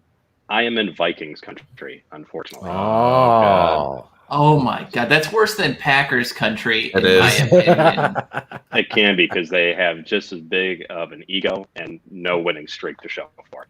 And male fans wearing long blonde wigs. I mean, it is everything that is a recipe for disaster. I got to keep it 100. When I used to sneak, I befriended a manager at this bar called Challenges in New Haven. And that was the place back before DirecTV was in homes so much. It was like you had to be fucking filthy rich to have it at your house. We would go to the bar with that giant, I mean, they had fucking giant fucking ESPN type dishes to get on, and then you'd be able to watch the games. And I gotta be honest, the Vikings fans were the fucking worst cocksucker motherfuckers you ever. They were just every one of them. The women, the grandmothers, every one of them were just nasty, rude, fucking leave the toilet seat up fucks. So there's my rant. They always tell me how close they've gotten so many times. 70s, 98, 2009. It's great. Get there, you're close. Right. You've never won the big one. Remember it's like that team with fans. Moss? Remember they lost to the Giants? Yeah. Oh my God. Oh, how about when they lost to the Dirty Birds to go to the Super Bowl in probably one of the most dominant offenses we've ever seen? Oh my God. Yeah. It was inexcusable. That's like child abuse. It was terrible. I loved it. Oh, yeah. It was one of the happiest days. Shayne was actually cheering for the Eagles. I mean, the Falcons. I felt Falcons, right? Yeah. They fucking lost. They came back. Would you ever cheer Eagles versus Vikings, Eagles versus Packers? I can never root for the Eagles. It's the worst fucking fan base in all of sports, and it's not close. Not even close. If the Bears need a win, you can't cheer for the Eagles to beat the Packers? No. I can. Easy. He can't, and there's too many battle scars there. Oh my God, dude. I'm still wounded from the fucking playoff game. Oh my God. You remember when the Eagles traded up, Shayne was like, oh my God, they're drafting Fields. I did, yeah. Everybody thought, I go, fuck. I go, I'm going to have to hear Shayne fucking crying about this shit. That was my fucking fear. And you saw they fucking released Jamie Newman already, dude. Oh yeah, they watched the fucking Draft Mob. Yeah, they watched Draft Mob. I'll tell you that because we were all over that fucking guy. That's not even close. Anyway, Ethan, where are you, Ethan? You're too polite to be on this show, I think. So I'm in. Yep. I know you're in Minnesota. I meant, where are you in this conversation?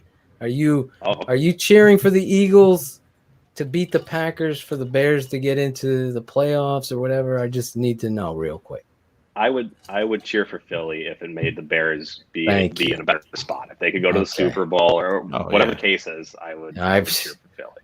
I would cheer for the fucking Packers if it helped the Bears. I never understand that. Like, you don't cheer for the team when you're out of the playoffs. We went over this on the show. Yeah, I've heard a lot of people say, they're in our division. Yeah, no, fuck that. Fuck the division. I don't care about the North. I don't want the Lions, the Vikings, and the Packers winning any games. The good news is we don't have to care about the Lions because they now are trotting out a hat with a giant L because they know what's going to happen in 2021 anyway. So pull that up real quick. The hat with the L. I think we have a picture of that somewhere, don't we? The hat We've got a lot of lion L's to take pictures of, that's for sure. Remember they had a winning streak against us at one point. I remember because what was his name? It was the John Fox years. Yes, the 6-0. I was like, holy fuck, we can't beat the fucking can't understand line. Is the there fucking, it is. Take it out. That's awful. Who designed that? They should be fired. No, that person deserves a raise. That person knows exactly what that franchise stands for. Look at her. He's like, who the fuck put that? Oh my God. Yes, you're probably right. They do deserve a raise for being so fucking dumb. Yes. I gotta get my boy Jeff, the Lions fan. Jeff, what's his last name? Shayne. We gotta get him on the show. He's a good draft analyst. Risdon. That's my buddy, the Jeff Risdon. Yeah, but back to Minnesota and Detroit. I've never seen two fan bases that are cockier and that have done nothing. The fact that they got Jared Goff makes it even better. I thought this shit was fake at first, right? What, that's real? That's Dan Campbell. That's their coach. Yeah. Biting the kneecaps was the highlight so far because then he showed up to a press conference in that. Is that like a motorcycle helmet? Or is that like it's an IndyCar helmet? I think is that to hide the L hat underneath it? Like, what is it? Are you going to the fucking moon? What is this? This is real? This is 100% real. It's for like an IndyCar race. Yeah. BB Bear, Detroit fans aren't cocky? Well, get on Twitter then if you don't believe that. I don't know what the hell you're talking about. I've seen a lot of shit talk about the Lions thinking they got something special and Jared Goff. He was my 40th ranked player. They draft the best offensive tackle in the draft this year, and then they fucking move him to the right side. It's great. I love it. We joked about that. Like we made a joke. I went crazy about that. Center, and basically Detroit was like, "That sounds like a great idea. Let's do that." Anyway, so Ethan. How did you become a Bears fan? Like, did you grow up here, or did you move out there? Like, how are you a Bears fan in Minnesota? Yeah, so born in Illinois, western suburbs. My mom grew up in Deerfield, met my dad in high school in Deerfield, but my dad was born here. So he's always been kind of a lukewarm Vikings fan. He's more of a Gophers fan, really, than anything else. But we got transferred up here when I was young, January of 97. So been here for most of my life, but kept my Bears fandom and kept my Cubs fandom. My grandfather worked for the Tribune during that awful period when they owned the Cubs. Now, as much as the Tribune wanted to screw all that up, everyone who worked at the Tribune loved the Cubs, even though it didn't seem like the owners did. So we were always really big Cubs fans. We would joke every time the Cubs would win, the Tribune stock would go up and all that. So big Chicago sports fan, but still living here in Purple Country.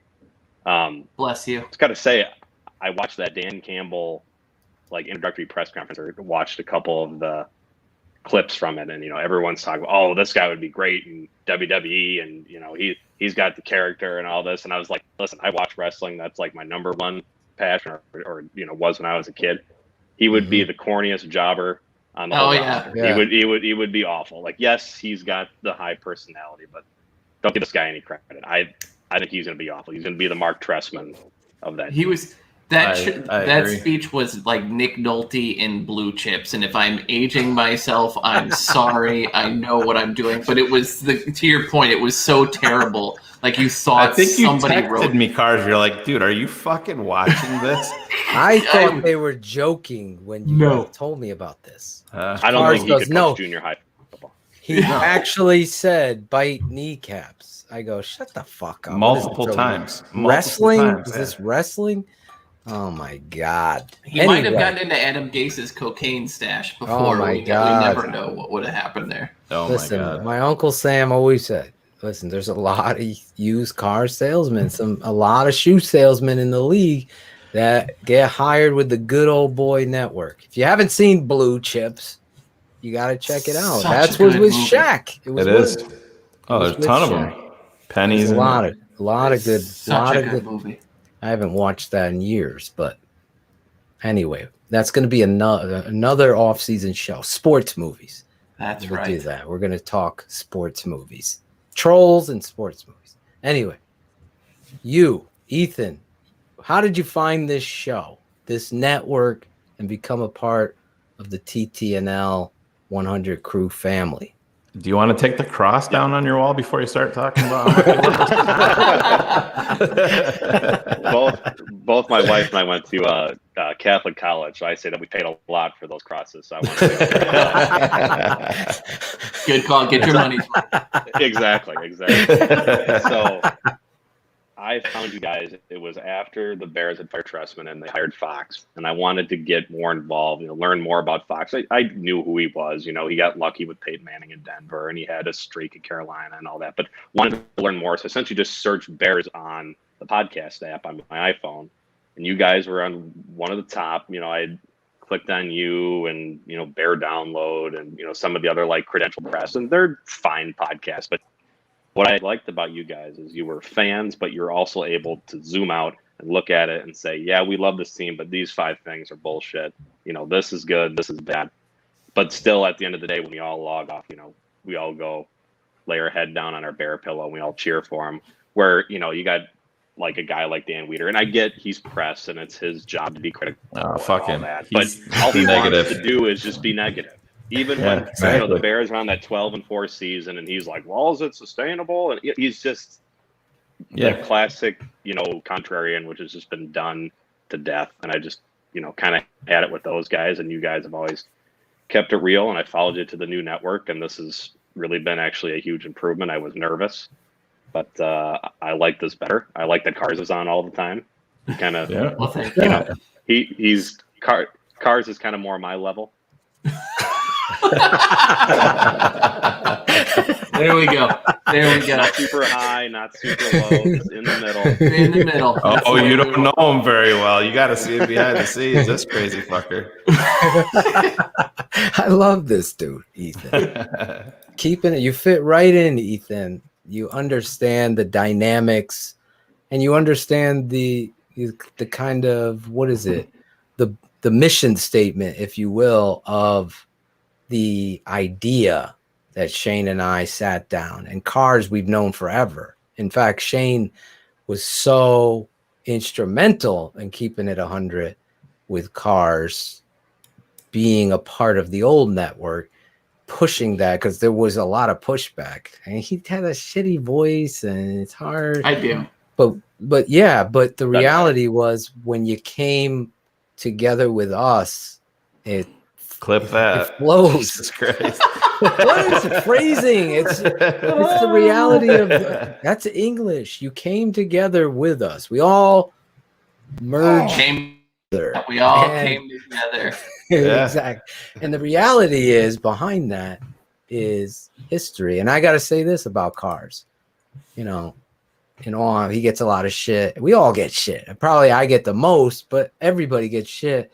But Cars is one of the most stand-up human beings you'll ever meet. And that comes across on the show, I hope, as much as I see it. And I know sometimes I felt like he would leave the show kind of, and I would check in with, I go, "Is Cars, do you think he's all right?" Because just like we said at the top, if we're not busting your fucking balls, we don't care. We really don't like you, probably. So when we do, and there has been people that have walked off the show. They can't handle it. Dan Aguirre. Dan Aguirre couldn't handle the, like, where did you come up with that? I couldn't understand it either. I'll be honest. I really liked Dan. He had a good voice. He loved me. I would do anything for his radio voice. I mean, honestly, if I hit puberty, I want my voice to sound exactly like that. I would keep it 100. I love Dan Aguirre. I have no relationship. There's not even this much energy to put into the old network from me. That's just how I'm raised. Right. My loyalty is this. You need to do something to show me that you actually are loyal to me as a friend. And and keeping it 100 is what Cars did. Going back to the original point, Cars said, "Fuck that network. I'm going with my boys, and I'm going to be with them." And I'll never forget that. Just like you won't forget the Bears have traded up, and so many other things on this network. And this is what this show was tonight. We're in June. I wanted to bring the fans. Don't you wonder what Weeder's fucking reaction was? The Bears traded up. They're probably going to blow the pick. They're probably going to draft Kellen. Oh yeah, exactly. It just drives me crazy. Ethan's 100% right. It's so hard to listen to him. I got fired up. I texted Kaplan. I'm like, that fucking guy. I swear. You could tell the other writers hate him too, right? Yeah. Like you could tell everybody. Hogan John's always kind of beat him. They don't never say Weeder, but they talk about like you'd tell the Blazers are pointed at it. We had a guy long ago who created the greatest phrase I've ever heard, and I apologize in advance to the cross on your wall, but it was like, this guy is such a downer. It could be raining tits outside, and he'd get hit with a dick. And it is the perfect phrase for so many people. I've never heard that. Is the poster child for that phrase. Clip that, Jackal. I wanted so bad to like him. He works at the Tribune. For my grandfather, I gave him every chance. Like, oh, maybe he's just, I don't know. He doesn't like Fox, or he doesn't like whatever the case. He hates the Bears, and he's from there. I just don't know. Yeah, I think it's an easy way out. I mean, there's people that have made millions just being the contrarian, and you know, everybody wants to. When you see the car accident, everybody's looking at it. You know what I mean? And that's what it is, and that shit sells, but that shit gets stale real quick, especially nowadays. And I said that's what we've tried to do here. But you know, you bring up Dan Aguirre, and you know, Phil. Listen, we'll keep it 100 here. Phil and I invested thousands of hours into Dan Aguirre away from football, just on a personal level. Yeah, on a personal level, because he was going through. I mean, flat out, Dan said Phil and I saved his life with our show. He wanted to be done with everything, and we talked to him on the phone about it. And I don't think he's spoken on that, and it got to the point where we would be in a text thread with Dan throughout every single Bears game, whatever was going on. And it got to the point where we're truth now. Yeah. Where Dan started. I wasn't expecting this tonight, but go ahead. Where Dan started to get very upset with me, which you guys know me. Sometimes I can be quiet and I'll sit back, but I'll choose my spots, and I can, you know, I may not drop the fucking bomb in your lap, but I'll give you a pinprick and it's going to fucking hurt. Or when you're not looking, I'll fucking nuke your ass too, or right to your face. And I think we were playing Minnesota, and Dan texted Phil and I at halftime, and the score was like 10-3. And he's like, guys, this game's not over yet. And I'm like, yeah, no shit. It's fucking halftime. And he fucking lost it. He felt like that was a representation of something that it was. It's who Shayne has been since whatever. I mean, that's what you say to your boy. That I was a fucking frat boy, and that I was picking on his income level, that I was a trumper, and all, making up all this shit. I'm like, what the fuck? I'm like, Dan, I'm busting fucking balls. No shit. The game's not over. It's fucking halftime. Literally all I fucking meant. And that was really the beginning of the end for the. It was never. Yeah, it became a tug of war. Let me just keep it 100 and wrap this up. Yeah. I don't give a fuck if you like anybody. Listen to any show. That's not what this is about. Absolutely not. You do whatever it is you want. Don't I saw PJ. That's not why we're talking. This is our experience. I'm keeping it 100 on the show. Here's the thing. What I said about cars, there's a level with which I give, and I fall on a sword, Ethan, for people. So if I give, and Shayne's not making this up, thousands of hours, he said, you can clip that for Dan as a friend. Yeah. So when loyalty when shit hits the fan, going back to Edwin Lopez, and you're in the fucking military, who's protecting you? Who's got your back? Who's supporting you? You don't go fucking run to the teacher and tell on everybody. You fucking stand your ground for the people you know that have integrity and have given everything for you, not for somebody that wanted to get rid of you. That's my truth. That's the truth. Yeah. That's reality. Absolutely. Yeah, I definitely went out of my way to try to bury the hatchet with Dan. We don't work together and do the shows, obviously, because we're not there anymore, but I think we've probably moved past it, and it's not a relationship like we used to have, and that's fine. But life. Yeah, it is. It happens, and I'm stuck with Phil and cars. So what the fuck? Loyalty. If you don't have loyalty in anything, coaching. You heard. Did you watch last week? Jeff Reinbold. He talked about it. Once those whispers start, you ain't got shit. Yeah, once the doors are closed, doors are closed. Yeah, that's why this network stands to where it is. I'm gonna throw down. Everybody gets afraid of me because I don't fucking. Shayne will tell you, Aldo, those people, they were worried when we were in a meeting of what I was gonna say, but it needed to be said by somebody. And nobody wanted to say it except me and Shayne. And you saw people running to the fucking thing. You saw people running to the fucking racist networks, just completely 180 because they have nothing in here. Integrity, compassion, loyalty, those types of things. That's why you got 200 and something people listening live, because I know we're going to speak the truth. I don't have anything to hide. You could throw anything at me. Throw the fucking burners. That's fun for me. I've owned that shit. I've never hidden. I actually embraced it. How many times, Shayne? To the point where Shayne's like, why the fuck does Phil have to answer this again? He's admitted that. That's transparency on keeping it 100. Ethan, you brought it all out without saying shit. So what's your Real favorite? quick. Go ahead. He's learning.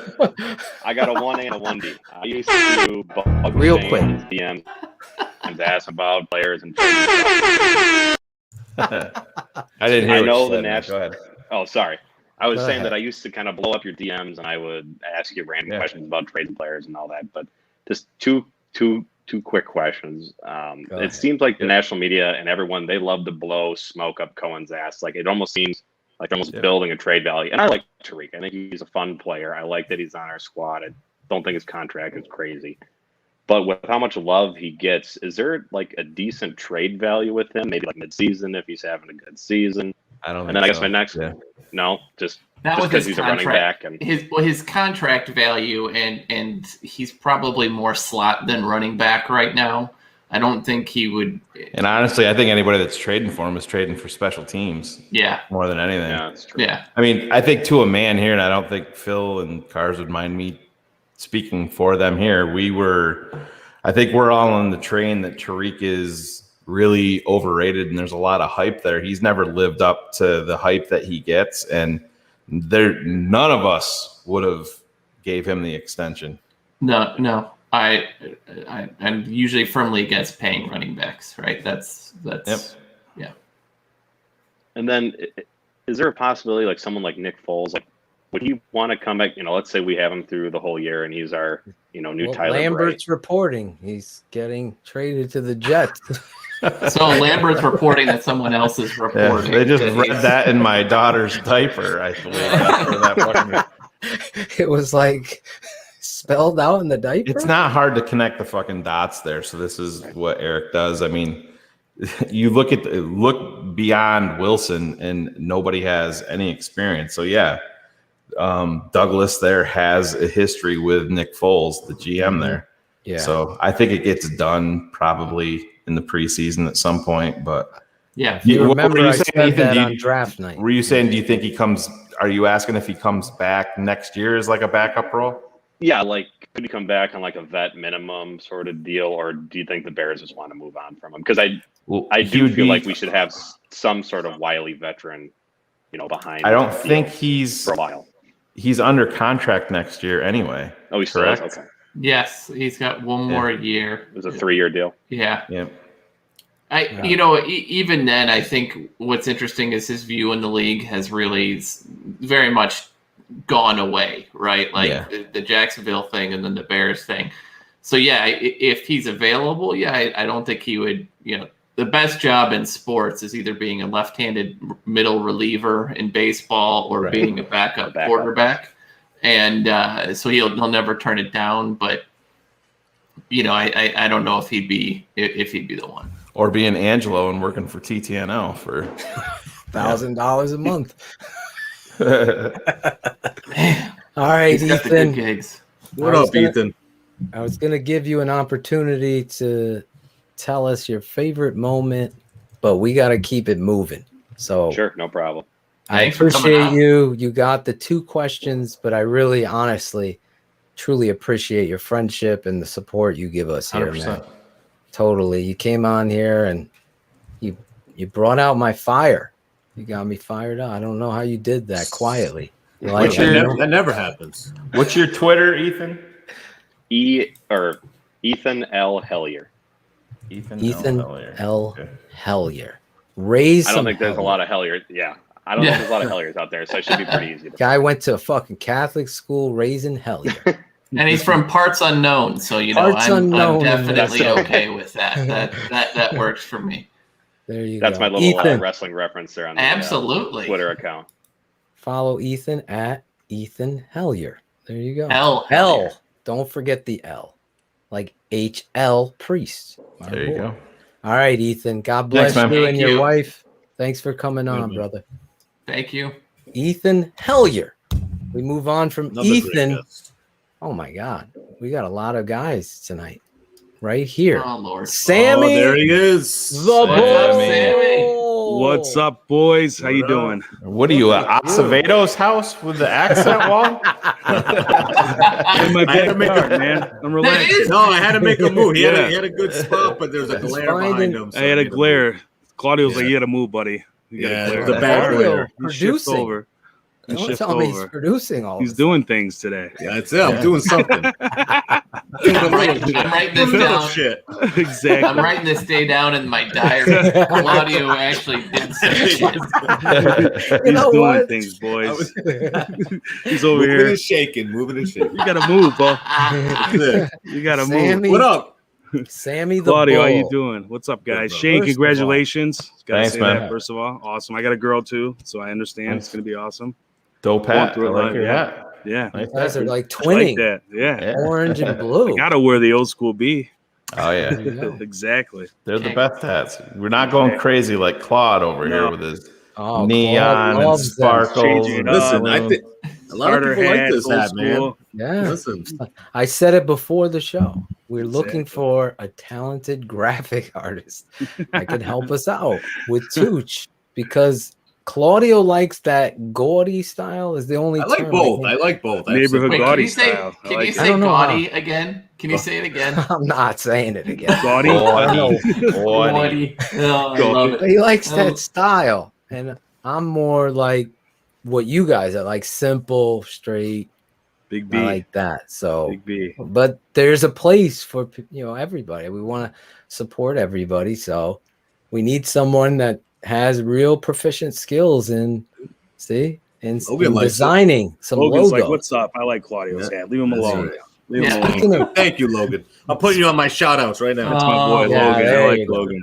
All right. Speaking of shout out, I got to shout out you because you are preparing a situation for us to be live at Soldier Field. Talk about it before we get into all the other stuff. Yeah, let everybody know. I'm talking to my buddy, my business partner. We're trying to set it up, and we're looking forward to everyone from the TTNL network to come on down, man. The 100 crew. Either you can get tickets or try and at least get the south end zone, the tailgate with us. Phil, I think maybe we should get a big flag and set it up when we get there early. I did order a flag. There you go. I've been talking to the company. In fact, it was supposed to be one of the gifts I was sending to Shayne. So Shayne, you're getting a flag as soon as it comes here. Thanks, man. But the reality is, I don't know what's going on with this Flag Nation company. They did update me today that it should be shipped out this week. It should possibly be here Friday. So once I get it, it's going to be a TTNL Keeping It 100 flag. We'll fly those. We're getting 2 of them. Yeah. So yeah, we'll set it up, and hopefully Claudio can bring his karaoke machine. We'll have that set up.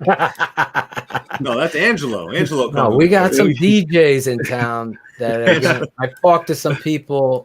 Cool Kennedy is. I haven't talked to him. That'd be we great. got to set Cool up Kennedy. something. Yeah. we're gonna. So this is my boy for the family. Howard. It's gonna be awesome, man. We're gonna get a DJ over there, throwing some beats. Hopefully, we could perform Blog Boys live and some stuff. Throw that down, grill, have some laughs, some shots, watch the game, and then go afterwards. South lot, right? That's where we're gonna be. It'll be the south lot, man. That's the main lot, and we're set up maybe in the northwest corner and right by the toilets, by the bathrooms, because everyone's got to run back and forth. We'll be drinking a lot of beers and having a good time. So that's what I'm looking forward to, right? Absolutely. I don't know. This doesn't strike me as a drinking crew. So Not I at all, think, Carl. yeah, You're right. I think We're going to start wholesome. playbooks. That's what we're going to do. This is old duels. Claudio's going to be Old happy. duels. Non-alcoholic. Smoke weed every day. Smoke weed every day.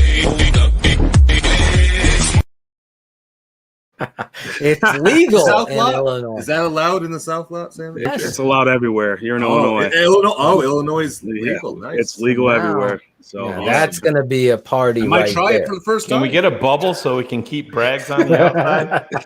You keep mentioning this guy. Who is he? Why does he keep coming up in this show? I don't think it. He's gonna bum his way in. He'll be there. Yeah, he'll be at home there. watching He's from already his, told me. he'll be at home watching from his new recliner. Yeah. Hopefully it'll be good weather. That's the thing we got to worry about here. Good weather. We'll be there no matter what. Doesn't matter when, exactly. Rain, Doesn't matter. sleet, snow, we're going to be there. No doubt about it. In the South lot, more details to come. I know a lot of people, we're going to be up there. I think Steph and I and Shayne, are you going to leave as well on Friday? Be up there Friday? I think that's the Okay. plan. Like I know Hila's got a Zoom with some work associates tomorrow that's gonna tell her a little bit more. Yeah. So it's gonna be an important day for her tomorrow to find out she's off. She's off until September right now with the baby. So yeah. I get no days off now. I'm thinking to myself, oh man, I got the weekend coming up. It's gonna be nice. Yeah. You got a baby duty. Oh Good luck. shit! Yeah, I got the baby, and Hila's gonna be home on the weekend, which is normally working. So there's no luck. room, no luck. I got my room downstairs now, though. I got to do some sound work, though, right? Yeah, I don't know if you know. There's a bit of an echo coming. Yeah, a bit of from an you. echo. I'm not sure if you've heard that. Yeah. Yeah. Not enough people have told me tonight. Okay. Good. We gotta food wise, real quick. Will we be able to get vendor, or how are we gonna do this? We gotta. I think everybody bring shit. Everybody Like brings pop? something, or even. I mean, I could set up a couple Smoky Joes and start grilling out some brats, something easy that we can hand there you out. go. Hot dogs. I've never had a brat. I've only- Chicago or Italian No. sausage. I mean, you've had that. I've had so it. come on. Oh yes, Italian sausage. With some jardinere. I know you boys in the East aren't used to jardinere. What That's is our jardinere? What's that? What's Exactly. Oh, exactly. We used to What get is one, that, right? We used to get a I thing have of it no every idea year. what that is. What is You that? didn't get that in your pizza, and yeah, you got it in your kit that you used to get sent to you. Remember the little jar? Different peppers, Italian Different peppers. peppers. Oh, That's with some the olive oil jardinere, sauce or olive oil We juice. put that shit on everything. Like exactly. literally, we bathe in it on certain nights, depending on. So, Well, if you're a chef, like apparently HL Priest is a chef. So, HL will be there. He'll so be a there. lot of people. If you It's gonna be will good. potluck, Oh, yeah. bring food out to cook, throw It's gonna be a that big party down. for family, and that's how it's gonna be. It's gonna be a good time. Exactly. Phil, you should make some of your famous burgers. Phil makes some mean Yeah, I burgers. can make some homemade burger. You got to bring me to a meat place out there. Yeah. Oh, there's No, a get the lot. fresh- There's some over. Just I'm not a couple big left in the creek Italian now. beef. I'm not a big fan Me of the either. Italian I'm beef. not either. Really? I- It depends I've gotta- where though. I mean, you don't want to go to like Al's Beef. Everyone goes to Al's. Al's sucks. Well, You know, maybe Al's you could really take me place. somewhere because Al's terrible. Ugh. there's no like it's dry. So I'm like, No, not if they what? dip it. yeah, You gotta you get gotta some get dip it dipped. what's the Oh. dip? What? There's a lot of things. You got jardinere, we got dip. There's a lot of things we got to Jardinere. Oh my Phil, God. basically, what you want to think is like, think of how unhealthy that sandwich is to begin with, and Right. then you dip it in gravy, including the bread. Like midway through, you have a grabber. It's just standard Chicago. Get a shot of Ozempic Yeah, like with you that? just, Yeah, you just we're kind gonna- of it we're gonna stops have- for a little bit, and then we just keep going. We I'm just not a keep going. fan, Lady Bear. Maybe my boy Sammy Cherie, the she Bull. likes it. She loves will it. turn No, I'm the with page. Phil on that. I'm a not big fuck Philly, but Philly cheesesteak. You know the No. cheese. I Ooh. love the onions. Fucking Yeah. grilled onions for me. I You was throw that on anything, I'm down with that. I was So, disappointed when I went to Philly, and Yeah. I mean when they came out creamy, when they had cream, like it was like Swiss cheese or this cheesy you squeeze, the squeeze cheese on there. Oh, I was like, what yeah, is fuck this? that, What the yeah. fuck is this? Where did you go in Philly? I went to both I of them hate across the street that from each shit. other. Yeah. And then the other one, it's the Italian guy runs, and that one was actually a little bit better. Yeah. But the main two are they're both Well, bad. That's I'll- my opinion again. I'll make you your own grilled cheese. Anything with onion. If brats, I see Facebook user, Shayne will get pissed at you. But we can't see your name, so you got to go over to StreamYard /Facebook.com. give permission so we could see who you are. I can do onions on anything. I love it. I love that. So I'm gonna try everything. We have to. Yeah, exactly. The pizza in New Haven, Connecticut's the best. We've established that. So now Sean Sierra is gonna bring us somewhere. We're gonna be going all over the place. So you're gonna have to follow us on Instagram and Twitter and everywhere. We're gonna get together, perform, do shows, see the city, have the best piece. Someone bring me to the best. I want the fucking number one, your best pizza. Because I could bring a beef from my neighborhood, Johnny's Beef. I mean, it's not as good as it used to be, but it's still a staple. That's where I want to go. Where you're best. I don't want. If you're thinking best Chicago pizza, it's by far Pizza Hut, right? Like that is where we go. That's where us families get together. Pizza Uno. Pizza Uno. It says it here in Connecticut. Pizza Uno. Chicago. Pequod's would be the one that I think that they should do. It's okay. It's different. I'm okay with it. You know. And that's deep dish. They do deep dish. No, there's like their own type of style. It's a little bit different. Yeah, it's unique. There is thin. You do have pizza. Yeah, I mean that's thin crust, right? Yeah, that's more tavern, pub style tavern. Okay. You know, that's more of like neighborhood type pizza. That's what I eat. Chubbs, I just want like 40% to agree on one place. To be clear, if you're listening at home, Chubbs is or right on the pod, it's going to be obviously it's very difficult to get everyone. I totally agree because Chubbs is being Chubbs. He's being straight on the line of truth. Right, that's fine.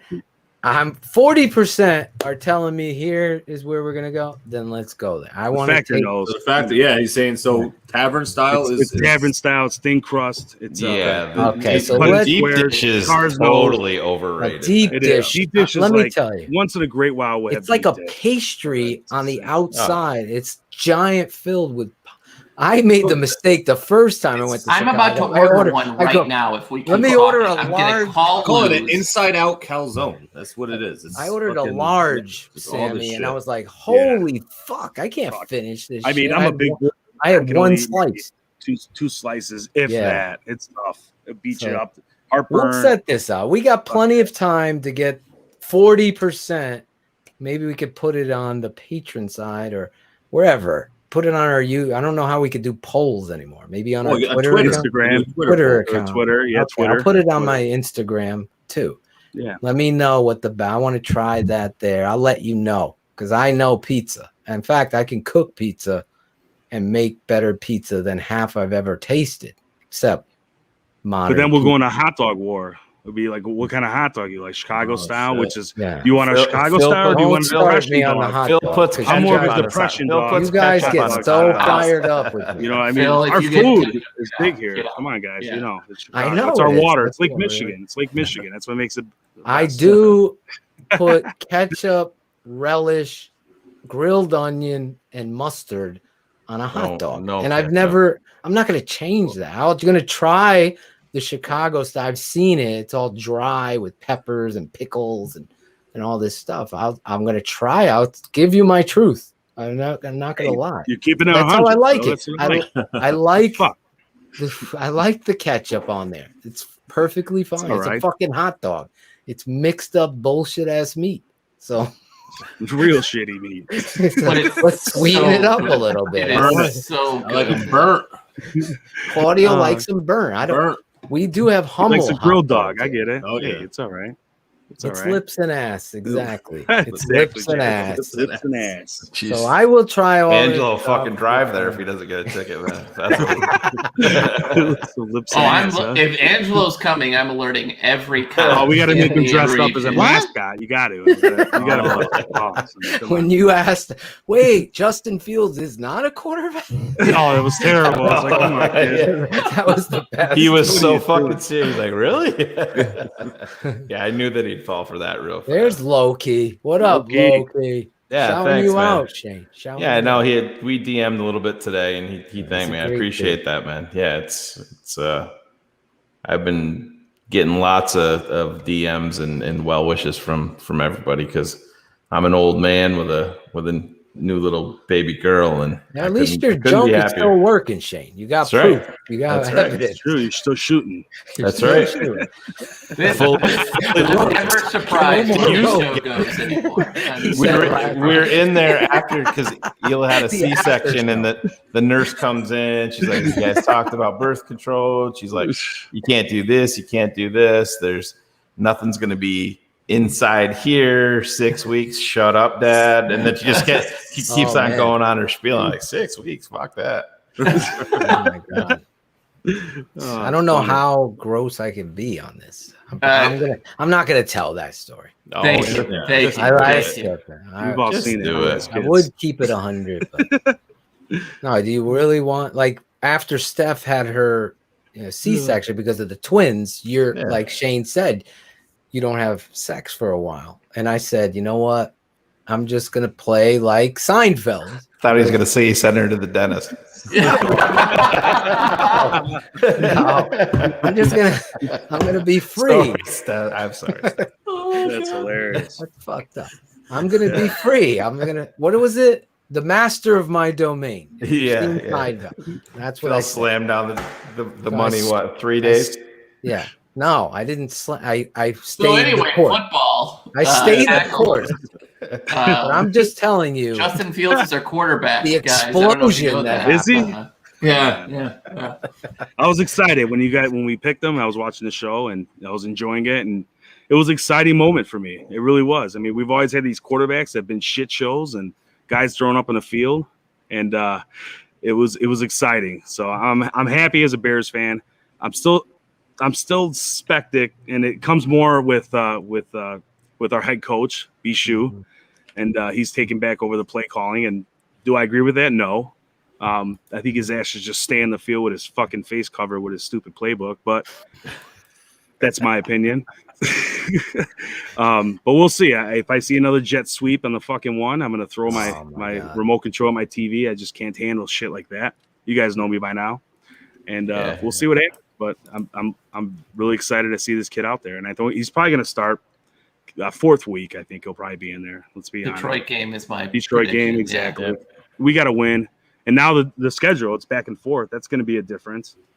Home, away. I don't ever remember that. No, ever. It's never been that way. We were talking about that with my friends, and we're like, this is weird. And for me being a season ticket holder, it's like usually you're used to like 2-3 games at home, then you go away. It's going to be different. So we'll see how that competes with the players too. I mean, we'll see. Well, it's an exciting time for the Chicago Bears. Obviously, it's exciting for us as we continue moving forward, through this season, this off season, where, as we started off the show with Gary, that moment where we hope there's hope. And now we do have it, where if the worst thing in the fear, I'm with you. The worst fear I have is hoping Nagy gets it. That's okay. I can roll with that, because as long as you have talent's going to trump it all. He's got his young guy that he's tied at the fucking hip to. I think that's the game changer. Yeah, and that's going to be exciting to see. It's his quarterback. It's his choice. He had the arranged marriage. He wanted the job. He wanted the fucking job. That's all I know. He wanted the city too. Yeah, he wanted the city. Now he's got his turn.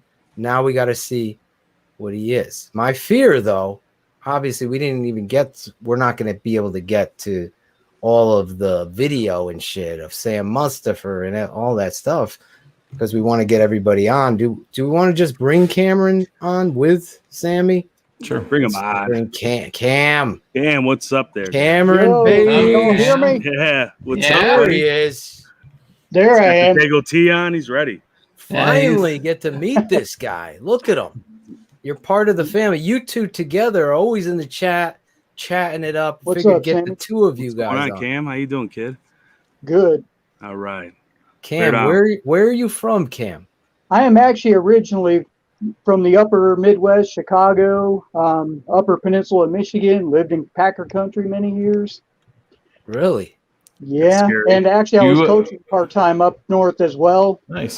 During the year, I was defensive coordinator for high school up there. Nice. Had to kind of give up that this year due to my girlfriend's MS and whatnot. Yeah, I'm so sorry to hear about that. Very sorry. I know you've been dealing with a lot, and this network you've shared means so much to you. I wanted to get that out of the way. You brought it up. How is your girlfriend doing, and how are you guys holding up? Well, we're doing as good as we can. I mean, she still works with the MS and whatnot. Yeah. You know, because she's relapsive, remissive. Yep. So, but she's like Tevin Jenkins, tough man. There you go. There you go. Jesus, do I feel more like the before picture? Man. I'm gonna start lifting some weights before I start. Yeah, speaking of tough, did Angelo put up much of a fight before you stole his shirt? Angelo can't be wearing my shirt. Come on. Yeah, we know that for sure. Look at this, Sammy the Bull and Cam on at the same time. Cam, you gotta make it. If you can make it to the big tailgate show, that'd be fucking great. Good time. Yeah, I really wish I could this year. Unfortunately, we got a big move planned. We were going to move northeast, but now we're moving to Florida. Wow. End of the year, January perhaps. But if the Bears in the playoffs, you got to push that back a little bit, I think. But yeah, That's what we're talking about. That's how you do it. Cars has a son in Florida. I do. Dustin, okay. my boy. Dustin. You know, I don't look at it, but I've got like a 26-year-old son, which is impressive to say the least. But what happened? Did we lose Phil? No. Did I lose you? You were froze there for a second. Yeah, I was texting the internet company. Okay. That happened at what time? 11:29. Yep. Yeah, pretty good. They're trying to figure this out. They have engineers on it. Cars. I don't know what this That's crazy. Wired in, and we can't figure out what the fuck is going on the top level internet. Meanwhile, Shayne's getting fucking fiber lined out to his house. I'm over here in a city, and I'm fighting to get this fixed. I was having internet problems earlier, so I don't know.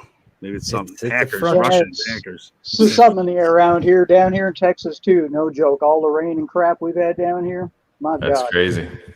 Well, so Cam, take us back to draft night when you saw the Bears go up. What was your thoughts? Were you filled with excitement, or were you? I was excited nervous? either way. Although I will say I was a Mac Jones guy first, just keeping it real. So but I do like what Justin Fields does bring. He brings the leadership, and and you probably guys have seen me support Trubisky in the past. Yep. But the one thing he did lack was that leadership. And that was had he called Nagy out, I can do this. This is what I do best. Maybe we're talking a whole different story here. Yeah. It's true. We don't know. We'll never know. But he's in Buffalo now. I think he's a good backup. I don't think Buffalo would have bought him there if they thought he was total trash. But I think there's things he can. He has skills there, no doubt. But the leadership thing, you got to have that. Yeah, absolutely. That's what I look for as a defensive coordinator on my team. I play put the leaders on the field. One thing at least I won't have to deal with this year is arguing with crazy parents who say, "Play my kid." Oh yeah, yeah. Parents are the worst part of every terrible. sport. Of every Not sport. even close. Not even close. It's horrible. Every kid's Can't wait gonna be to Johnny get that football. You're like, all right, man. Well, I guarantee you, I never buckled to a parent. Yeah. Oh, yeah. Absolutely. But you go back to Justin Fields a little bit. I was watching some pressers and I think it was the Northwestern game. Maybe I watched that presser and they're talking to him about a couple of picks. Just to listen to the detail in him, talk about, call back and talk about what he saw. I'm like, this, you could tell he just gets it. Yeah, he's quarterback savvy, Shayne. Yeah, he is. You can't teach that. Either you have it or you fucking don't. And that's what a lot of people don't understand when it comes down to quarterback. Either you have it or you don't. Yeah. He never really had it. He had the skills to do it, but he just couldn't really complete it. Pick your Bears quarterback from the past, and they'd say, I don't know, I got to review the tape, and then we'll just to be done with it. And there's a difference there, and that stuff matters 100%. Absolutely. Yeah, One thing I do think, though, I think we're going to look back on in the next few years. I think the biggest thing to me was taking Tevin Jenkins. Man, to me, he's a difference maker. Brings the nasty, something we haven't had, sure. and Larry Borum too, for that matter. Yes. I mean, he handles himself in a presser for a 5th round guy. Man, that guy knows his football. Yeah, and I don't sleep on the fact that Ryan Pace. It sounds like they had a third round grade on Borum, but he said that they would have been happy with him had they taken him in the 2nd round, and that says a lot. And you can't say that they wouldn't have. He very well could have been the Bears' 3rd rounder had they not traded up. They very well could have taken him at 83, Larry Borum. It sounds like they would have been the guy. Yeah.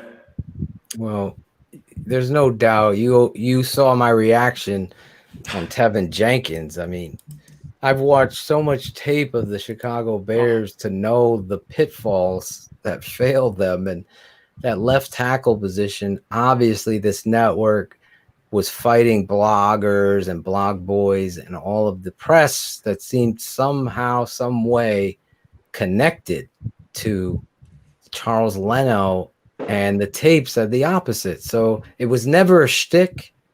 It was just so tired of watching your team be let down by laziness and puppy shit play, as you all know, soft. Exactly. And you're getting the opposite here. Even if somebody else comes in there, you're better. Like, my father doesn't come on a network and say that stuff to back me up. The Chicago Bears at number 39 are selecting offensive tackle Tevin Jenkins. Yeah! That's my reaction. I'm replaying it. We're living live.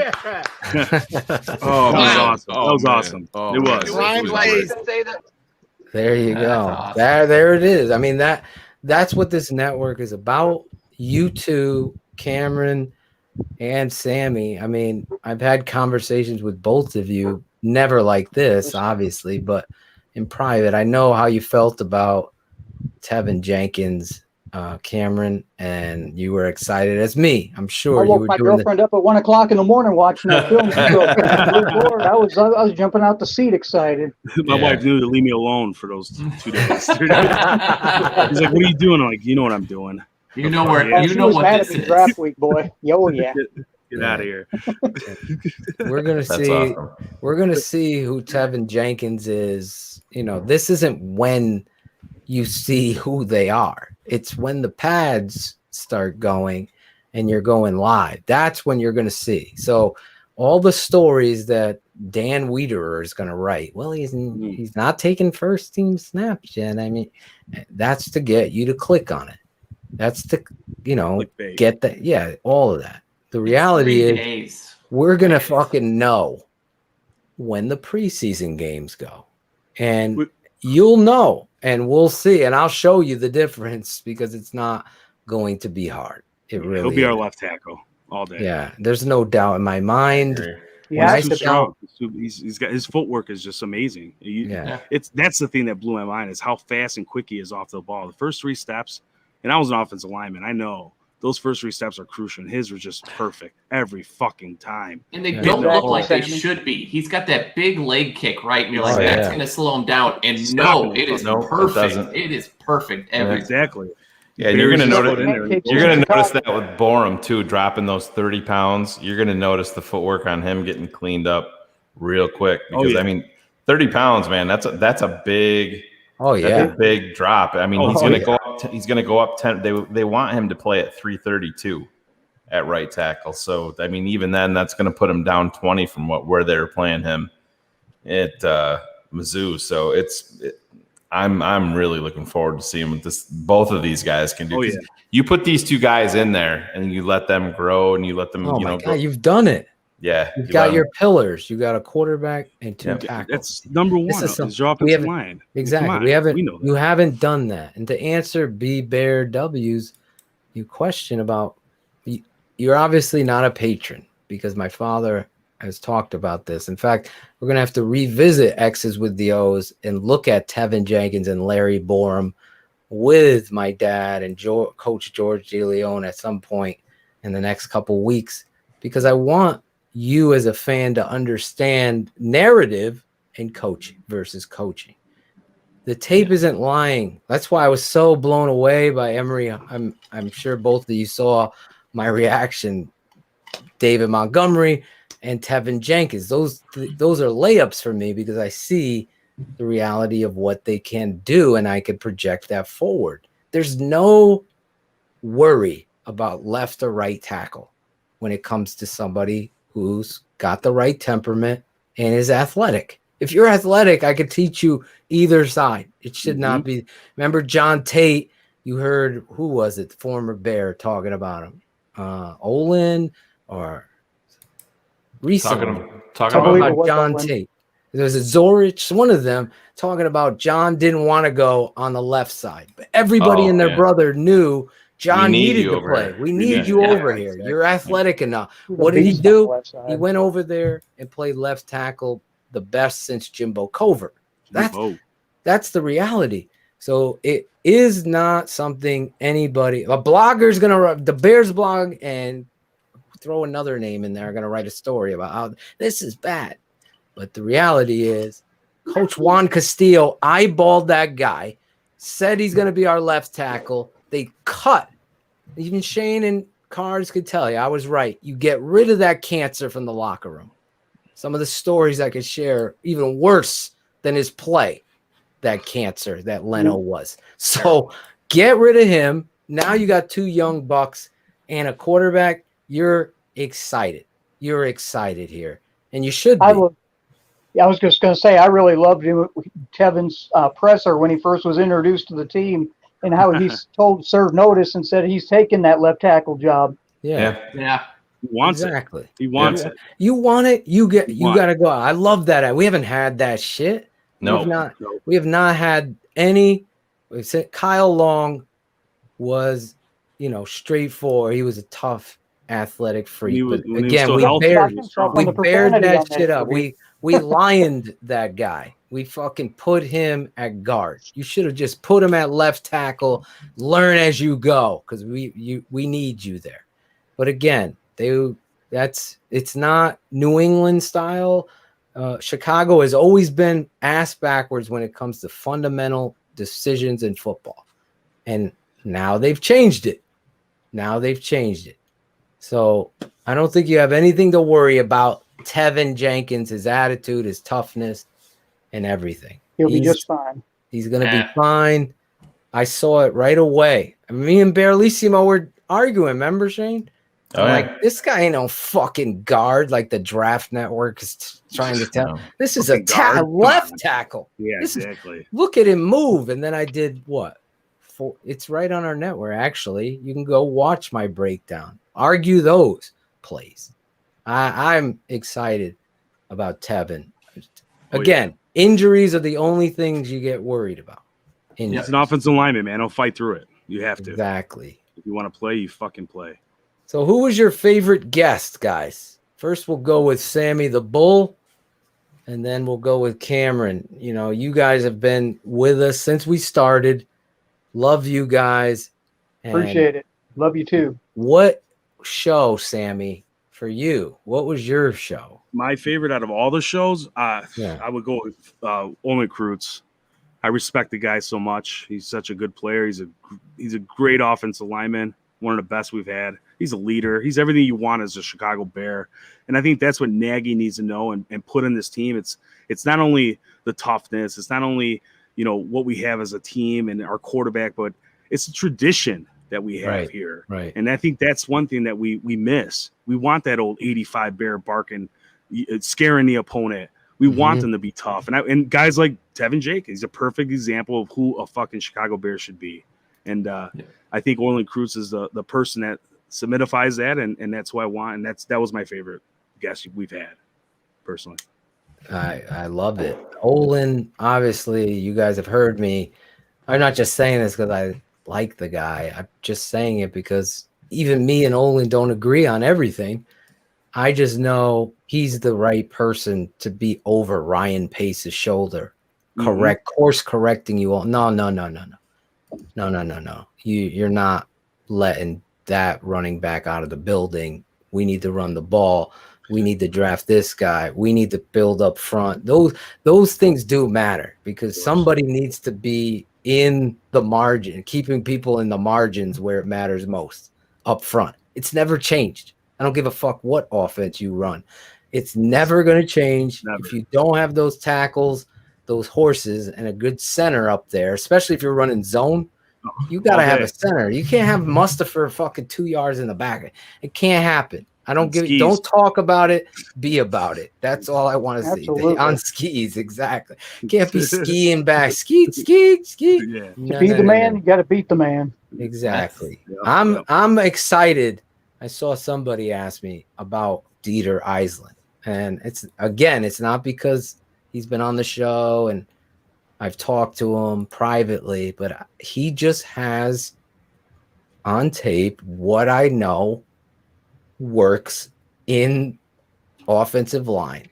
Well, there's so much on tape. He's so young in his. They don't even know just as a how football great. player. I think Juan. He's out there taking. They kept him around for a reason. Yeah, I'm excited. If I had to pick a guy today that I'm so excited to finally see, it's Dieter Eisland. Cam, what was your favorite show or moment? Well, I always thought, I was saying this in the chat every week, what are we going to do to outdo ourselves every week? You know? But to me, I think a lot of us had a lot of questions. What was the Ryan Nall show going to be like? Okay. And then you bought on David Montgomery. Yeah, that was awesome. To me, that was awesome. That was pretty top notch, man. That was hard to keep quiet. That one was. We wanted to surprise everybody. Totally blew me away. I never seen it coming. When that drop came in, because he was on the I'll give you the backstory now. Transparency. That's what this show is all about. Giving you a little bit of behind the curtains. Obviously, we talked about the old network tonight. We gave you a little bit of that. We're talking about this. So David, my son loves David Montgomery. Like, I can't express it enough. Like, it's his own thing that he's gravitating. Like, I didn't make him that. And I made him a Bears fan. I'll keep that real. But as he watched, it's like Claudio watching it with me. Claudio's right there watching Tate, and Claudio gravitates to Mooney, and Tate wants to be a running back, and you have to be blind to watch David Montgomery and not be like, oh my God, he's struggling for yard. He's fighting for yard. He's juking. He's doing everything in his power from the very first time we ever saw him. So that's where my stance was. And you all know from my film work where I stand. David Montgomery I wouldn't talk about David Montgomery if he was, just a guy that Emery tried to say. Long story short, Tate loves him, sleeps with his jersey type love. David, the classy guy that he is, I mean, he's quiet. He's a different type of person. He's wired differently. He's definitely wired. I told him, and I'll be transparent, you have to tell your truth. You're so good. I know the fan, whatever, you don't want to hear it. I'm not fanboy. I'm just telling you, speak your truth. Let it be out there. There's nothing wrong with confidence. And I'm just excited to see the boulder, as you saw in the open. He's got a boulder on his shoulder. He deserves that. And he deserves all the accolades that he's going to get, because I know one thing. And it's not just because my son loves him, but I'm talking to him privately, getting back to the story. And I was like, just come on the show. And he's like, he was teeter-tottering. So literally, Ryan tweets out, you should jump on. He's like, I might jump on with Ryan and surprise him. I go, just do it. Let me know. And Shayne, I go, I think David might come on the show if Nall's on the show. He's like, what do you think? I go, I'm producing a fucking intro for David no matter what. So we'll just have it ready in case he does. So Nal's on the show. I'm literally doing the show. If you look back, you can watch. You'll see me. I look down and David's like, send me the link, yo. I'm like, copy, paste, throw him the link, jump on now. Because he's like, when do you want me on? I go, just jump on now. And that's the story. Now, we never have a script. We didn't tell Brian. Obviously, we didn't tell anybody. In fact, we told Cherie. Cherie almost had a heart attack. Cherie's like, nah. We told Jackal, Cherie. There they all are. Look at them. Am I allowed to put you on, Cherie? I'm sorry. Yeah, that's fine. She'll cut you later. It's fine. No big deal. We got a whole crew up in here now. I tell them all before the show 10 minutes. That's really, we jump on the show. There's no script. There's no fucking plan. They being the producers, these guys all fly by our coattails and we're like, David Montgomery might be on, so just be ready. I have it loaded up. And sure enough, the rest is history. We drop it. When I saw him pop on, obviously he was driving the car. I say he wasn't driving. Shayne says he was, whatever. He was The audience says he was. So anyway, we get him on the show. The rest is history. I just love that guy. I love David Montgomery, the person. I really do. Obviously, he has a connection to my son now, and it's special to me. Real quick, I said I had to tell you guys this story. I'm not that parent, though. I want to clarify this. I told Shayne this story. I coach a flag team, and my son Tate, this is true. It was like 100 degrees, so I thought they were going to cancel it. So I'm texting the guy. So they did 25 burpees. He's like, no, we're not canceling. I go, oh, my God. So Steph said, why do you mean they're not canceling? I go, we're going to practice. I'm the coach. I ain't leaving the kids. Oh, okay. So I bring the boys down. Now, mind you, I'm coaching 40 kids by myself. There's one other guy there who's a dad.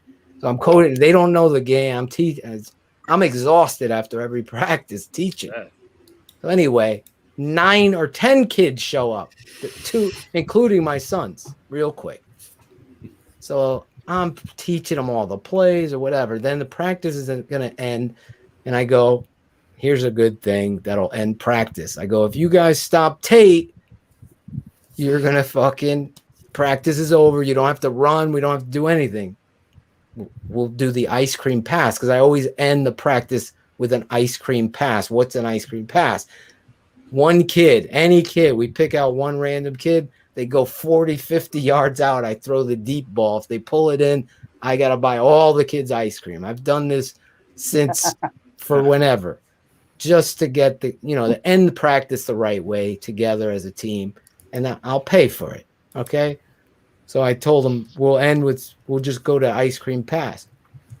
I swear to you guys, this is a proud dad moment I'm sharing. This might come back to haunt me. I don't know. Tate behind me, sweep right. I tell everybody, sweep right. So they're all on defense. So 9 versus 1.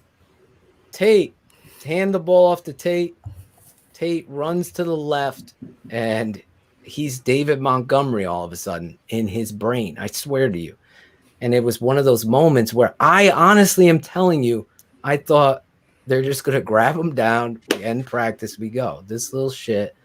Juke 2 guys. Jump step. Now everybody's waiting for the next practice. So all the high school kids are there. All the parents, all the other kids. And all of them are like, holy shit. And he just put on the moves, took it 80 yards against 9 versus 1. And he's going to the end zone and he's yelling, David Montgomery, when he gets in the end zone. That's my story. That's my story. I was proud that moment because I honestly set him up to fail. I wanted him to get stopped, but that little shit with the spiritual energy of David Montgomery. Look at that. Great story, man. I wish I could have coached kids of my own, but I never had kids of my own. So maybe one day. What are you, like 25? No, How old are you? No, dude, I am 47 years old, sir. 47. Get the hell out of I here! thought you were 29 years old. HGH makes you younger? What's going on, Ken? Holy shit. You have Damn. muscles and you look younger than me. This is total bullshit. I am throwing down. Just quit I'm surprised you never Quit see my now. age. It's not like I ever hit it in the chat. I never saw your age, man. I really He's didn't back. think. I'm So that's back. my flag football story. This kid loves the Bears, both of them. My other son is, I kind of like shed so much on tape because his personality is so big. There goes my internet again. Right? Hey, but with the kids and stuff like that, I mean, even though I never had kids of my own, coaching up those kids, especially my last season, I didn't realize it'd be the last time I was doing it. But I remember when I had corrected one kid, I had lit him up in practice. He, had missed an assignment. It was a defensive drill. He had messed it up several times. Like it was more laziness than anything. Yeah. But he thanked me for it. Yeah. He said, and it was like one of the last players I think I greeted on the way out. Little did I know that would be it. Oh, that's the thing about Nagy, real quick, and then we're gonna wrap up this fan appreciation show real quick. The Nagy stuff. Hopefully, that drinking game. Accountability. That's what I want to see from Coach Nagy this year. You've got your guy.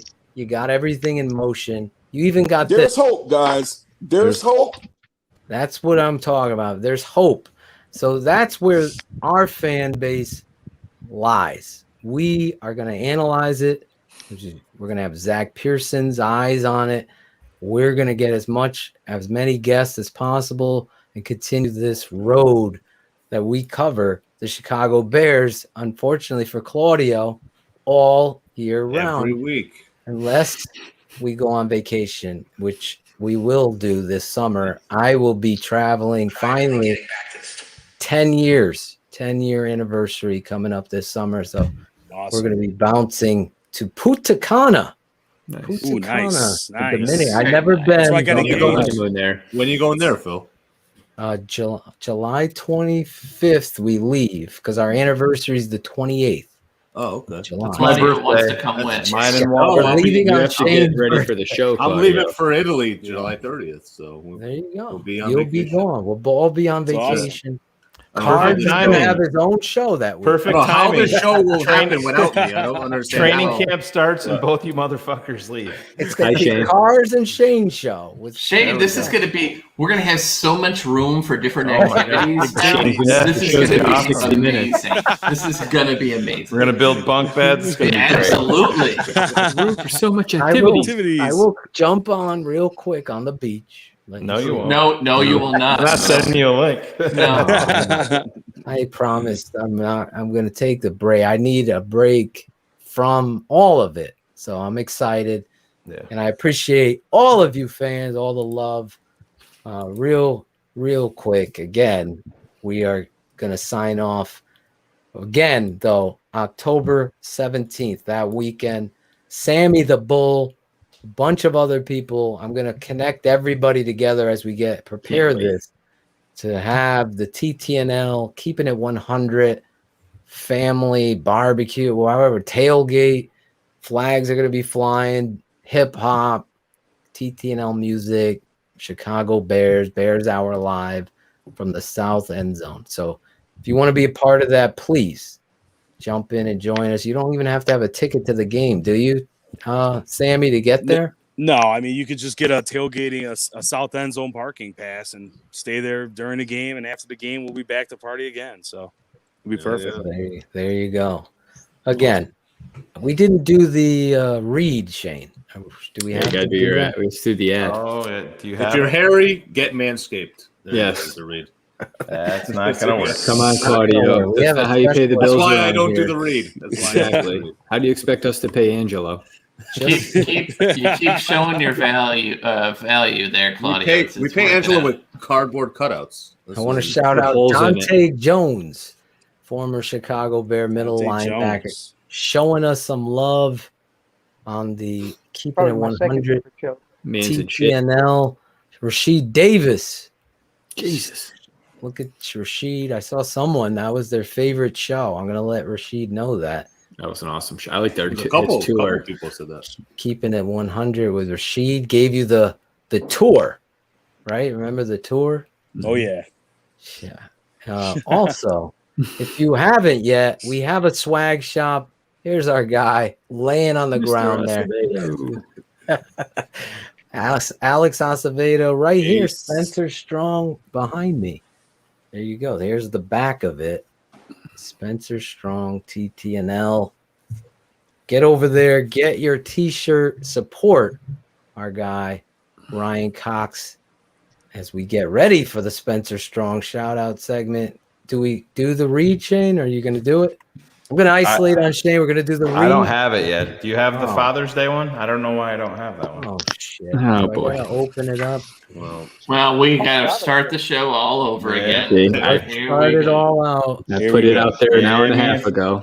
Give me a second. Shane's going to have to get to bed awful late. It's just unfortunate. Real quick. Hold on. I got the Father's Day 4.0. Do you want me to do it? I have it too. It doesn't matter if you want to do it or me. Do it at the same time. I did it last week. How about I'll do the first part. You do the second part.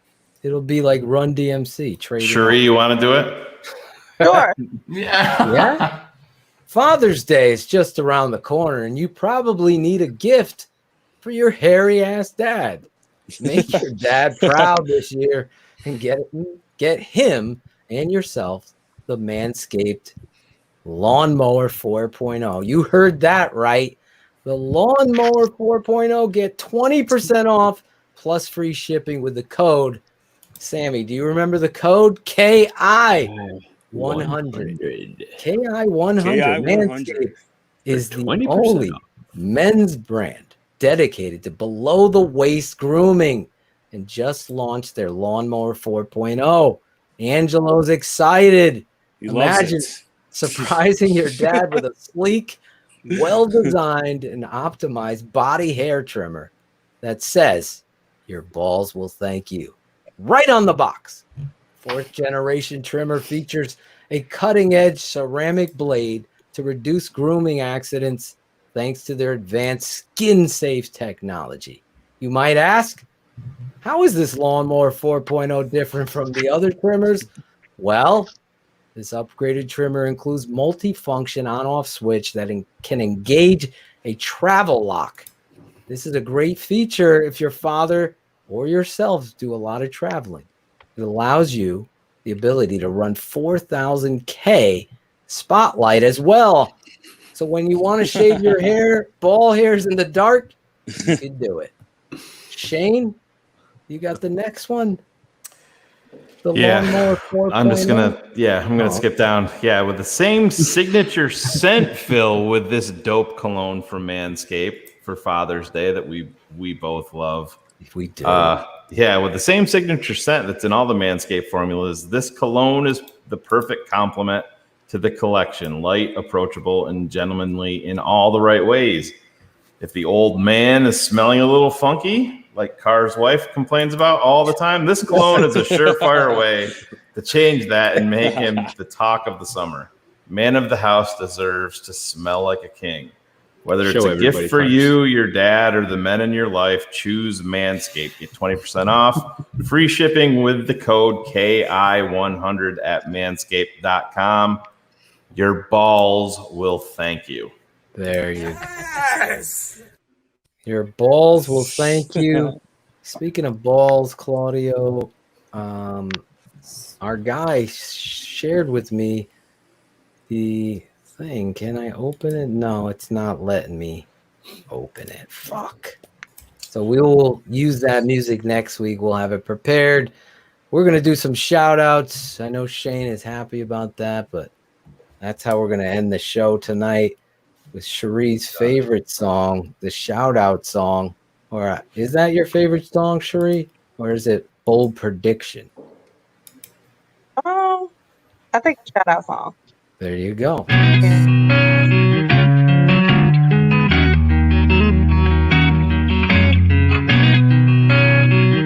Shout out Tape Never Lies. Shout out. I know you hear me, baby. Shout out. I know you see me, baby. Shout out. We gotta holler at you. Keep it 100 crew. We gotta show love too. Shout out. I know you hear me, baby. Shout out. I know you see me, baby. Shout out. We gotta holler at you. Keep it 100 crew. We gotta show love too. From the fans in the stands to the follows on the gram. Thanks for your support, showing love in the DM. We stay Spencer strong, fight together till the end. Now it's time to shout out worldwide friends and fam. Like the network that keeps it real, 100 crew. So many in the world that I gotta show love to. For some, this part single show is at its end, but for me it's so important to thank the charter members and the fans. Built the network, speak the truth through the tape. Never run around the truth, no narratives we create. Set them straight, no bubble screen on 4th and 8. Claudio Shayne getting nervous cause keeping them up too late. That's it, no more to say they get the shot of vital. But hurry up cause the postman's getting homicidal. Shout out. I know you hear me, baby. Shout out. I know you see me, baby. Shout out. We gotta holler at you. Keep it 100 crew. We gotta show love too. Shout out. I know you hear me, baby. Shout out. I know you see me, baby. Shout out. We gotta holler at you. Keep it 100 crew. We gotta show love too. The network that keeps it real. This is strong.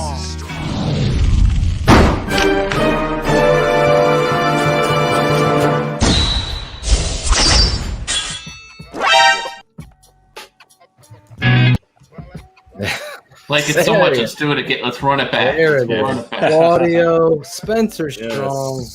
Hashtag it up. We lost our boy Cameron. He's going to try to hook back on. He had to get in a lift. It's a new day.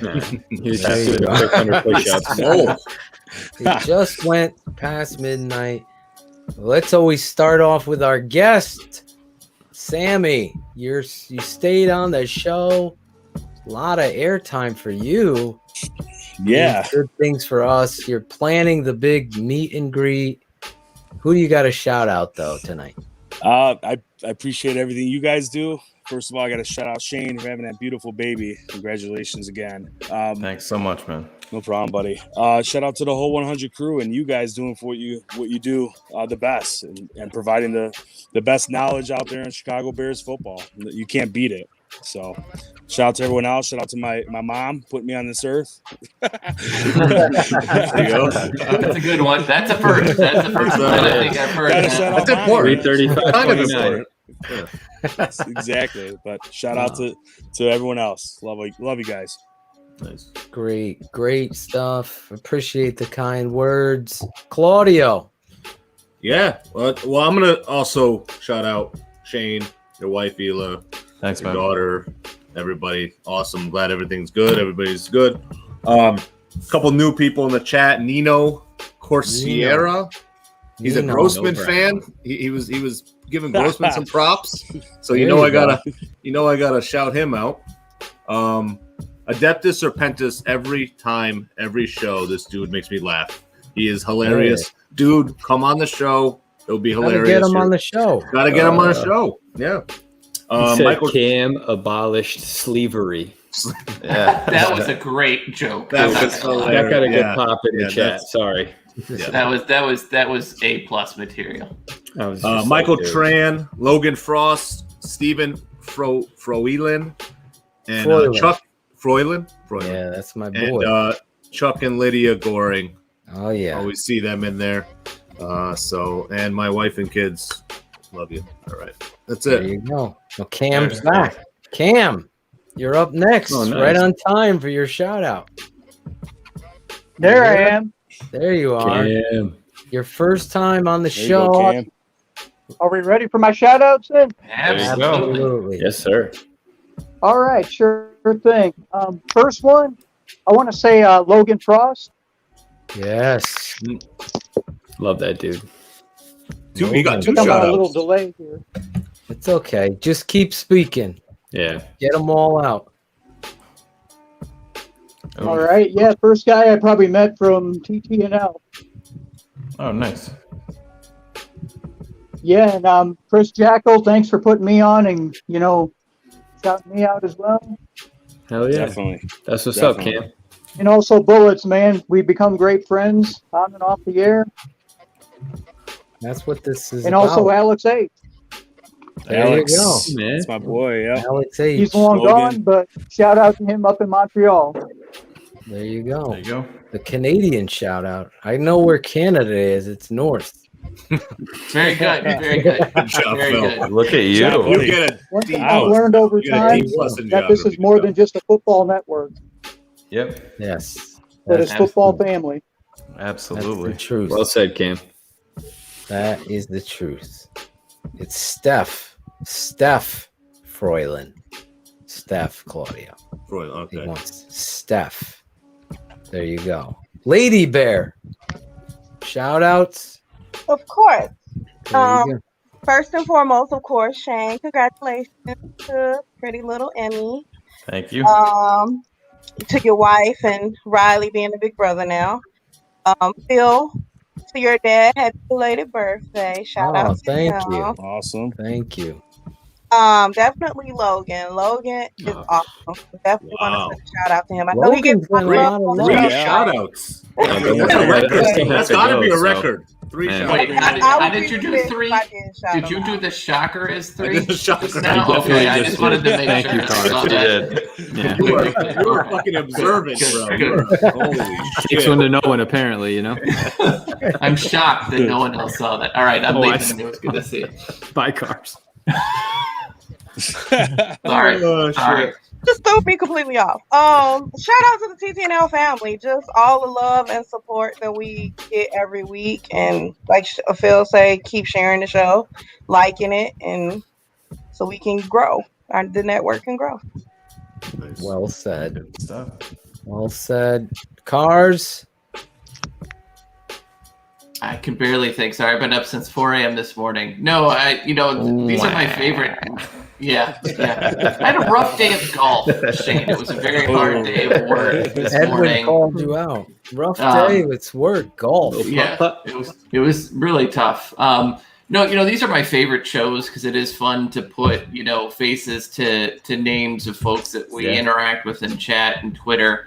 I mean, everybody's kind of said it, but it's fun when it becomes more than just us busting on each other and complaining about stuff, right? Like this has become so much more. And so thanks everybody for being a part of this, for jumping on, for introducing yourself and putting up with me. So that's my shout out. Nice. Well said. Shayne, I'll end with you. I'll go before you. I want to shout you out and your beautiful wife and family as you transition and grow your family. Trust me, at an older age, I'm not transitioning. Kids. Yeah, I was about to say the pause transitioning. after I want to put that up there. Cool. Praising, as Bullet says. Yes. You're not transitioning. Your family is growing. I'm going to get in trouble with anything I say, for God's sake. But yes. You finally learned it's only taken a season and a half the off season to learn that you're just going to be in trouble. Yeah. It's a beautiful thing to see. Robert totally butchered the name. The first one and the last one. Hey, Steve Archiacula. You want to do you want to fix the name for him? No, I Emerson, think we roll bro. with that. Come on, man. Emerson, not Emily. Emerson. It could have been a typo. He might have been. I don't know. Emily. The nurse. No, a lot of asked me- people get confused. The nurse asked me what the last name was, and everybody, for whatever reason, puts an H in my last name. I have no idea why. Marsaw. Where? Marsaw. M-A-R. It's Marsaw. M-A-R-S-A-W. But yeah, everybody adds. It's so weird. Everybody adds that random H, just like Robert did. But that's funny. I skipped Jackal. My bad. Jackal, you go after me. Then we'll end the show with Shayne. Shayne, again, congratulations. Thanks, bro. Love I know you. it's been a long journey. That shit is real.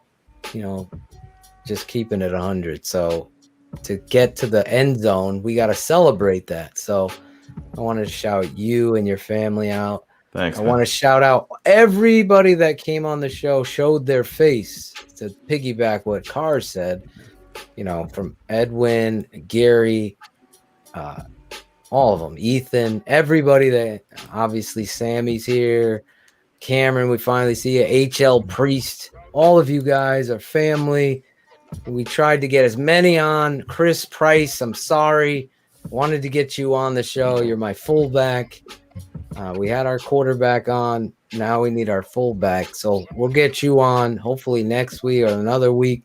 Get you on. So I apologize. I know it's late. Trust me, we know.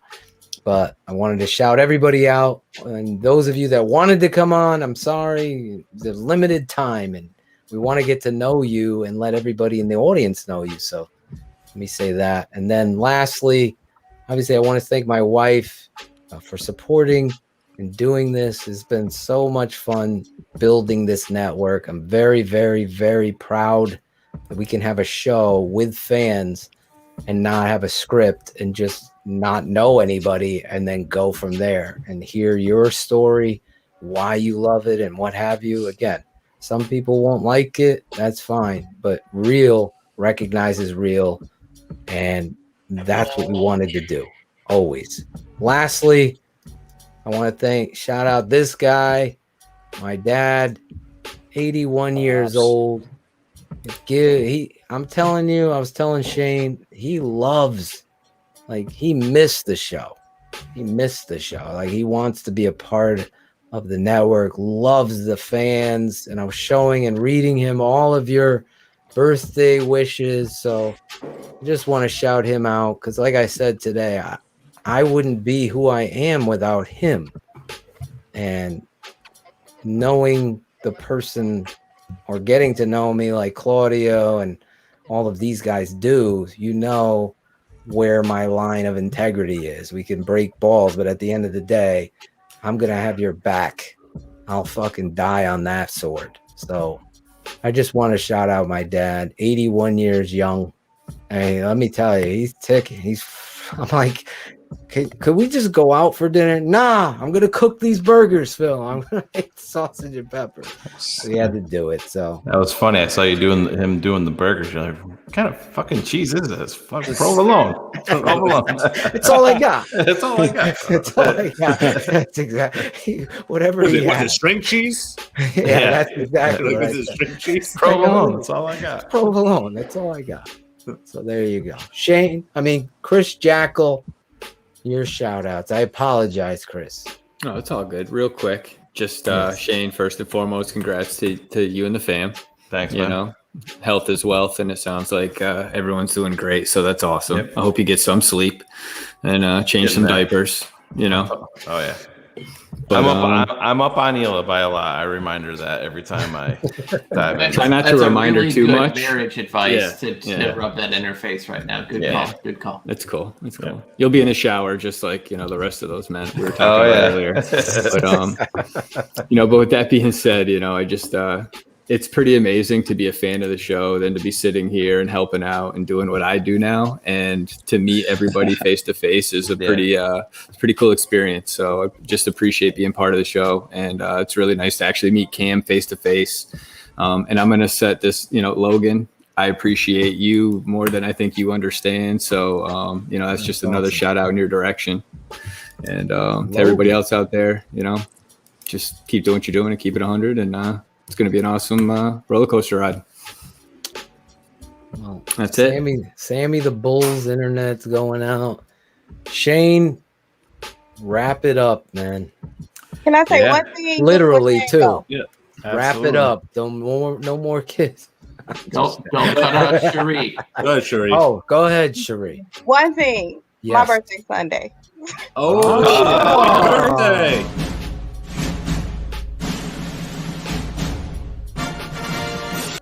Jesus Christ, Claudio. Happy birthday. That's Shayne's move. She knows That's Shayne's move. She knows I Everybody wouldn't do knows. that shit. Yeah, that's Shayne's move. Look at All cars. people, I swear. We know who's getting cut in their sleep tonight. That's right. Everybody's how Anybody here from Shayne? Nope. are we allowed to ask you how old you're gonna be? I will be 38. Set them straight at 38. There you go. I'm gonna be 10 years older than you. That's crazy. There you go, Jeff. It's amazing. And you Well, don't happy look a birthday. day over 20 years older than she Right. is. So That's that's Happy 21st, Sherry. Sherry. 38 years old.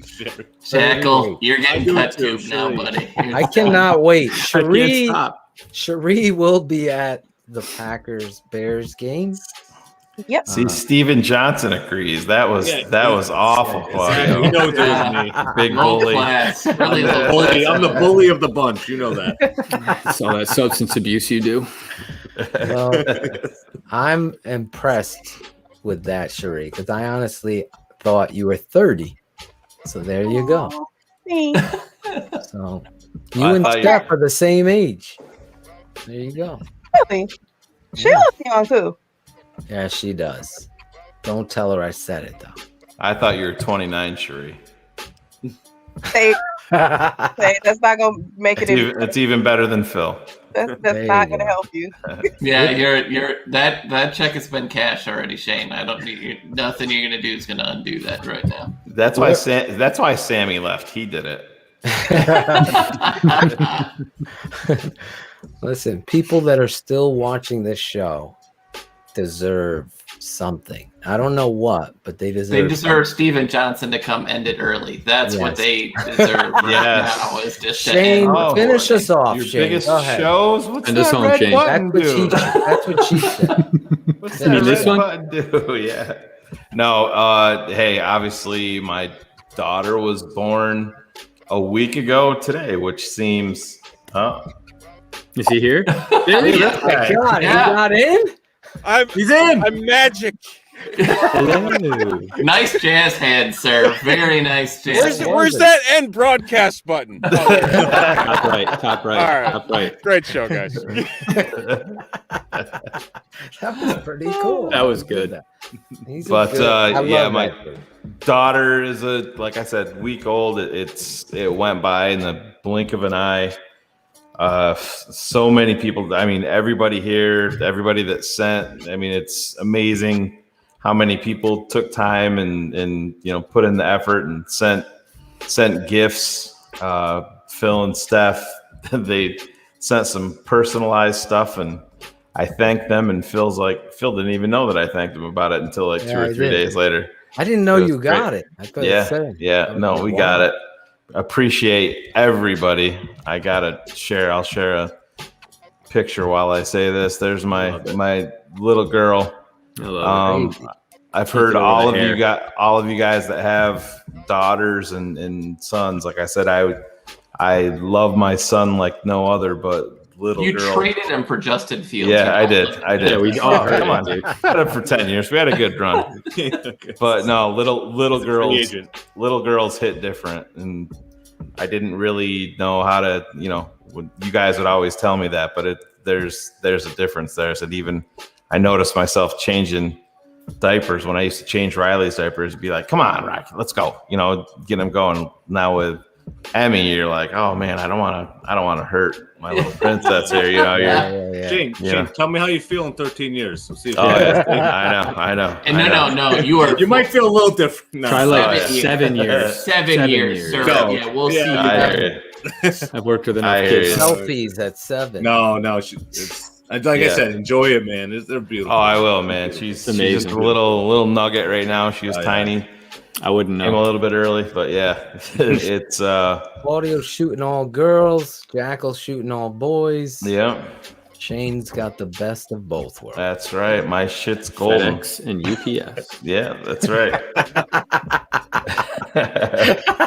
But yeah, just thank you to everybody. I mean, Jesus, EJ sought me out tonight and wants my home address because he's like, man, I got to send you something, and I'm always blown away by the gratitude and thoughtfulness of people like that. It's amazing. And like I said, my daughter, she's gonna know about everybody, and like I said, I put her in a TTNL onesie that Acevedo made the second day that she was with us, and and it's awesome, man. It's like I'm still riding that cloud. Like I went back to work yesterday because Hila's a fucking trooper. I think she just wanted me out of the house so she could have some alone time. But I'm like pestering her all day, you know, send me a picture. What's she doing? And you get home and you go right over there and pick her up and you know, just love on her a little bit. But no, it's been awesome. I do want to get some sleep. I'm fucking tired. I'm not gonna lie, but I don't see it coming I don't see it coming anytime soon. But love you all, and like I said, thanks so much for the well wishes, because they mean a lot. It's been a long road. You know, not everybody knows what we went through. Some people know what we went through, and we're told not to share it, and some people decided to share it live on air anyway. Remember that, Phil, back at our old network. But oh my God, yeah, it's been a long, windy road, and now we're at the end of the rainbow. And her name is Miss Emerson, so I love it. That's awesome. Hold on, we got breaking news. Angela. Yes. No, I'm just joking. Angela's not coming. Look at Carter's face. No, I was signing off with cards on that one. He's like, "Where's Steve?" Happy birthday, David Montgomery.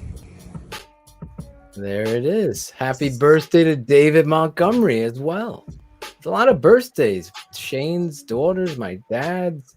People getting it in 10 months ago.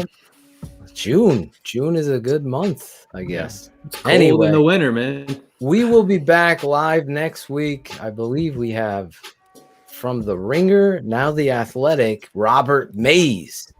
Robert Mays jumping on, keeping it 100 next week. Bears fan. Huge Bears fan. Great guy. Our boy Jim Larison hooking that guest up. So it'll be interesting to talk to him about our Chicago Bears. If you want to be on a future show, reach out to Chris Jackal, or Claudio, or Shayne, or Lady Bear on Twitter. Let them know. We will get you on the show as we go into the off season and have a lot of fun. We love the fans. This show is interactive. It's not spoken down to. So that's what we want to continue to do. If you're not a patron, go over there for more stuff, more shows. This weekend, X's with the O's will be live and back. We'll be breaking down some Chicago Bears football players. That's all I could say right now. So perfect. That being said, hit the button, Steven. Let's go. I appreciate everybody jumping on and being a part of the Fan Appreciation Show. God bless and good night. This has been a ChiCitySports presentation and a Tape Never Lies Network production. Keeping it 100. Thanks for tuning in to the Tape Never Lies Network.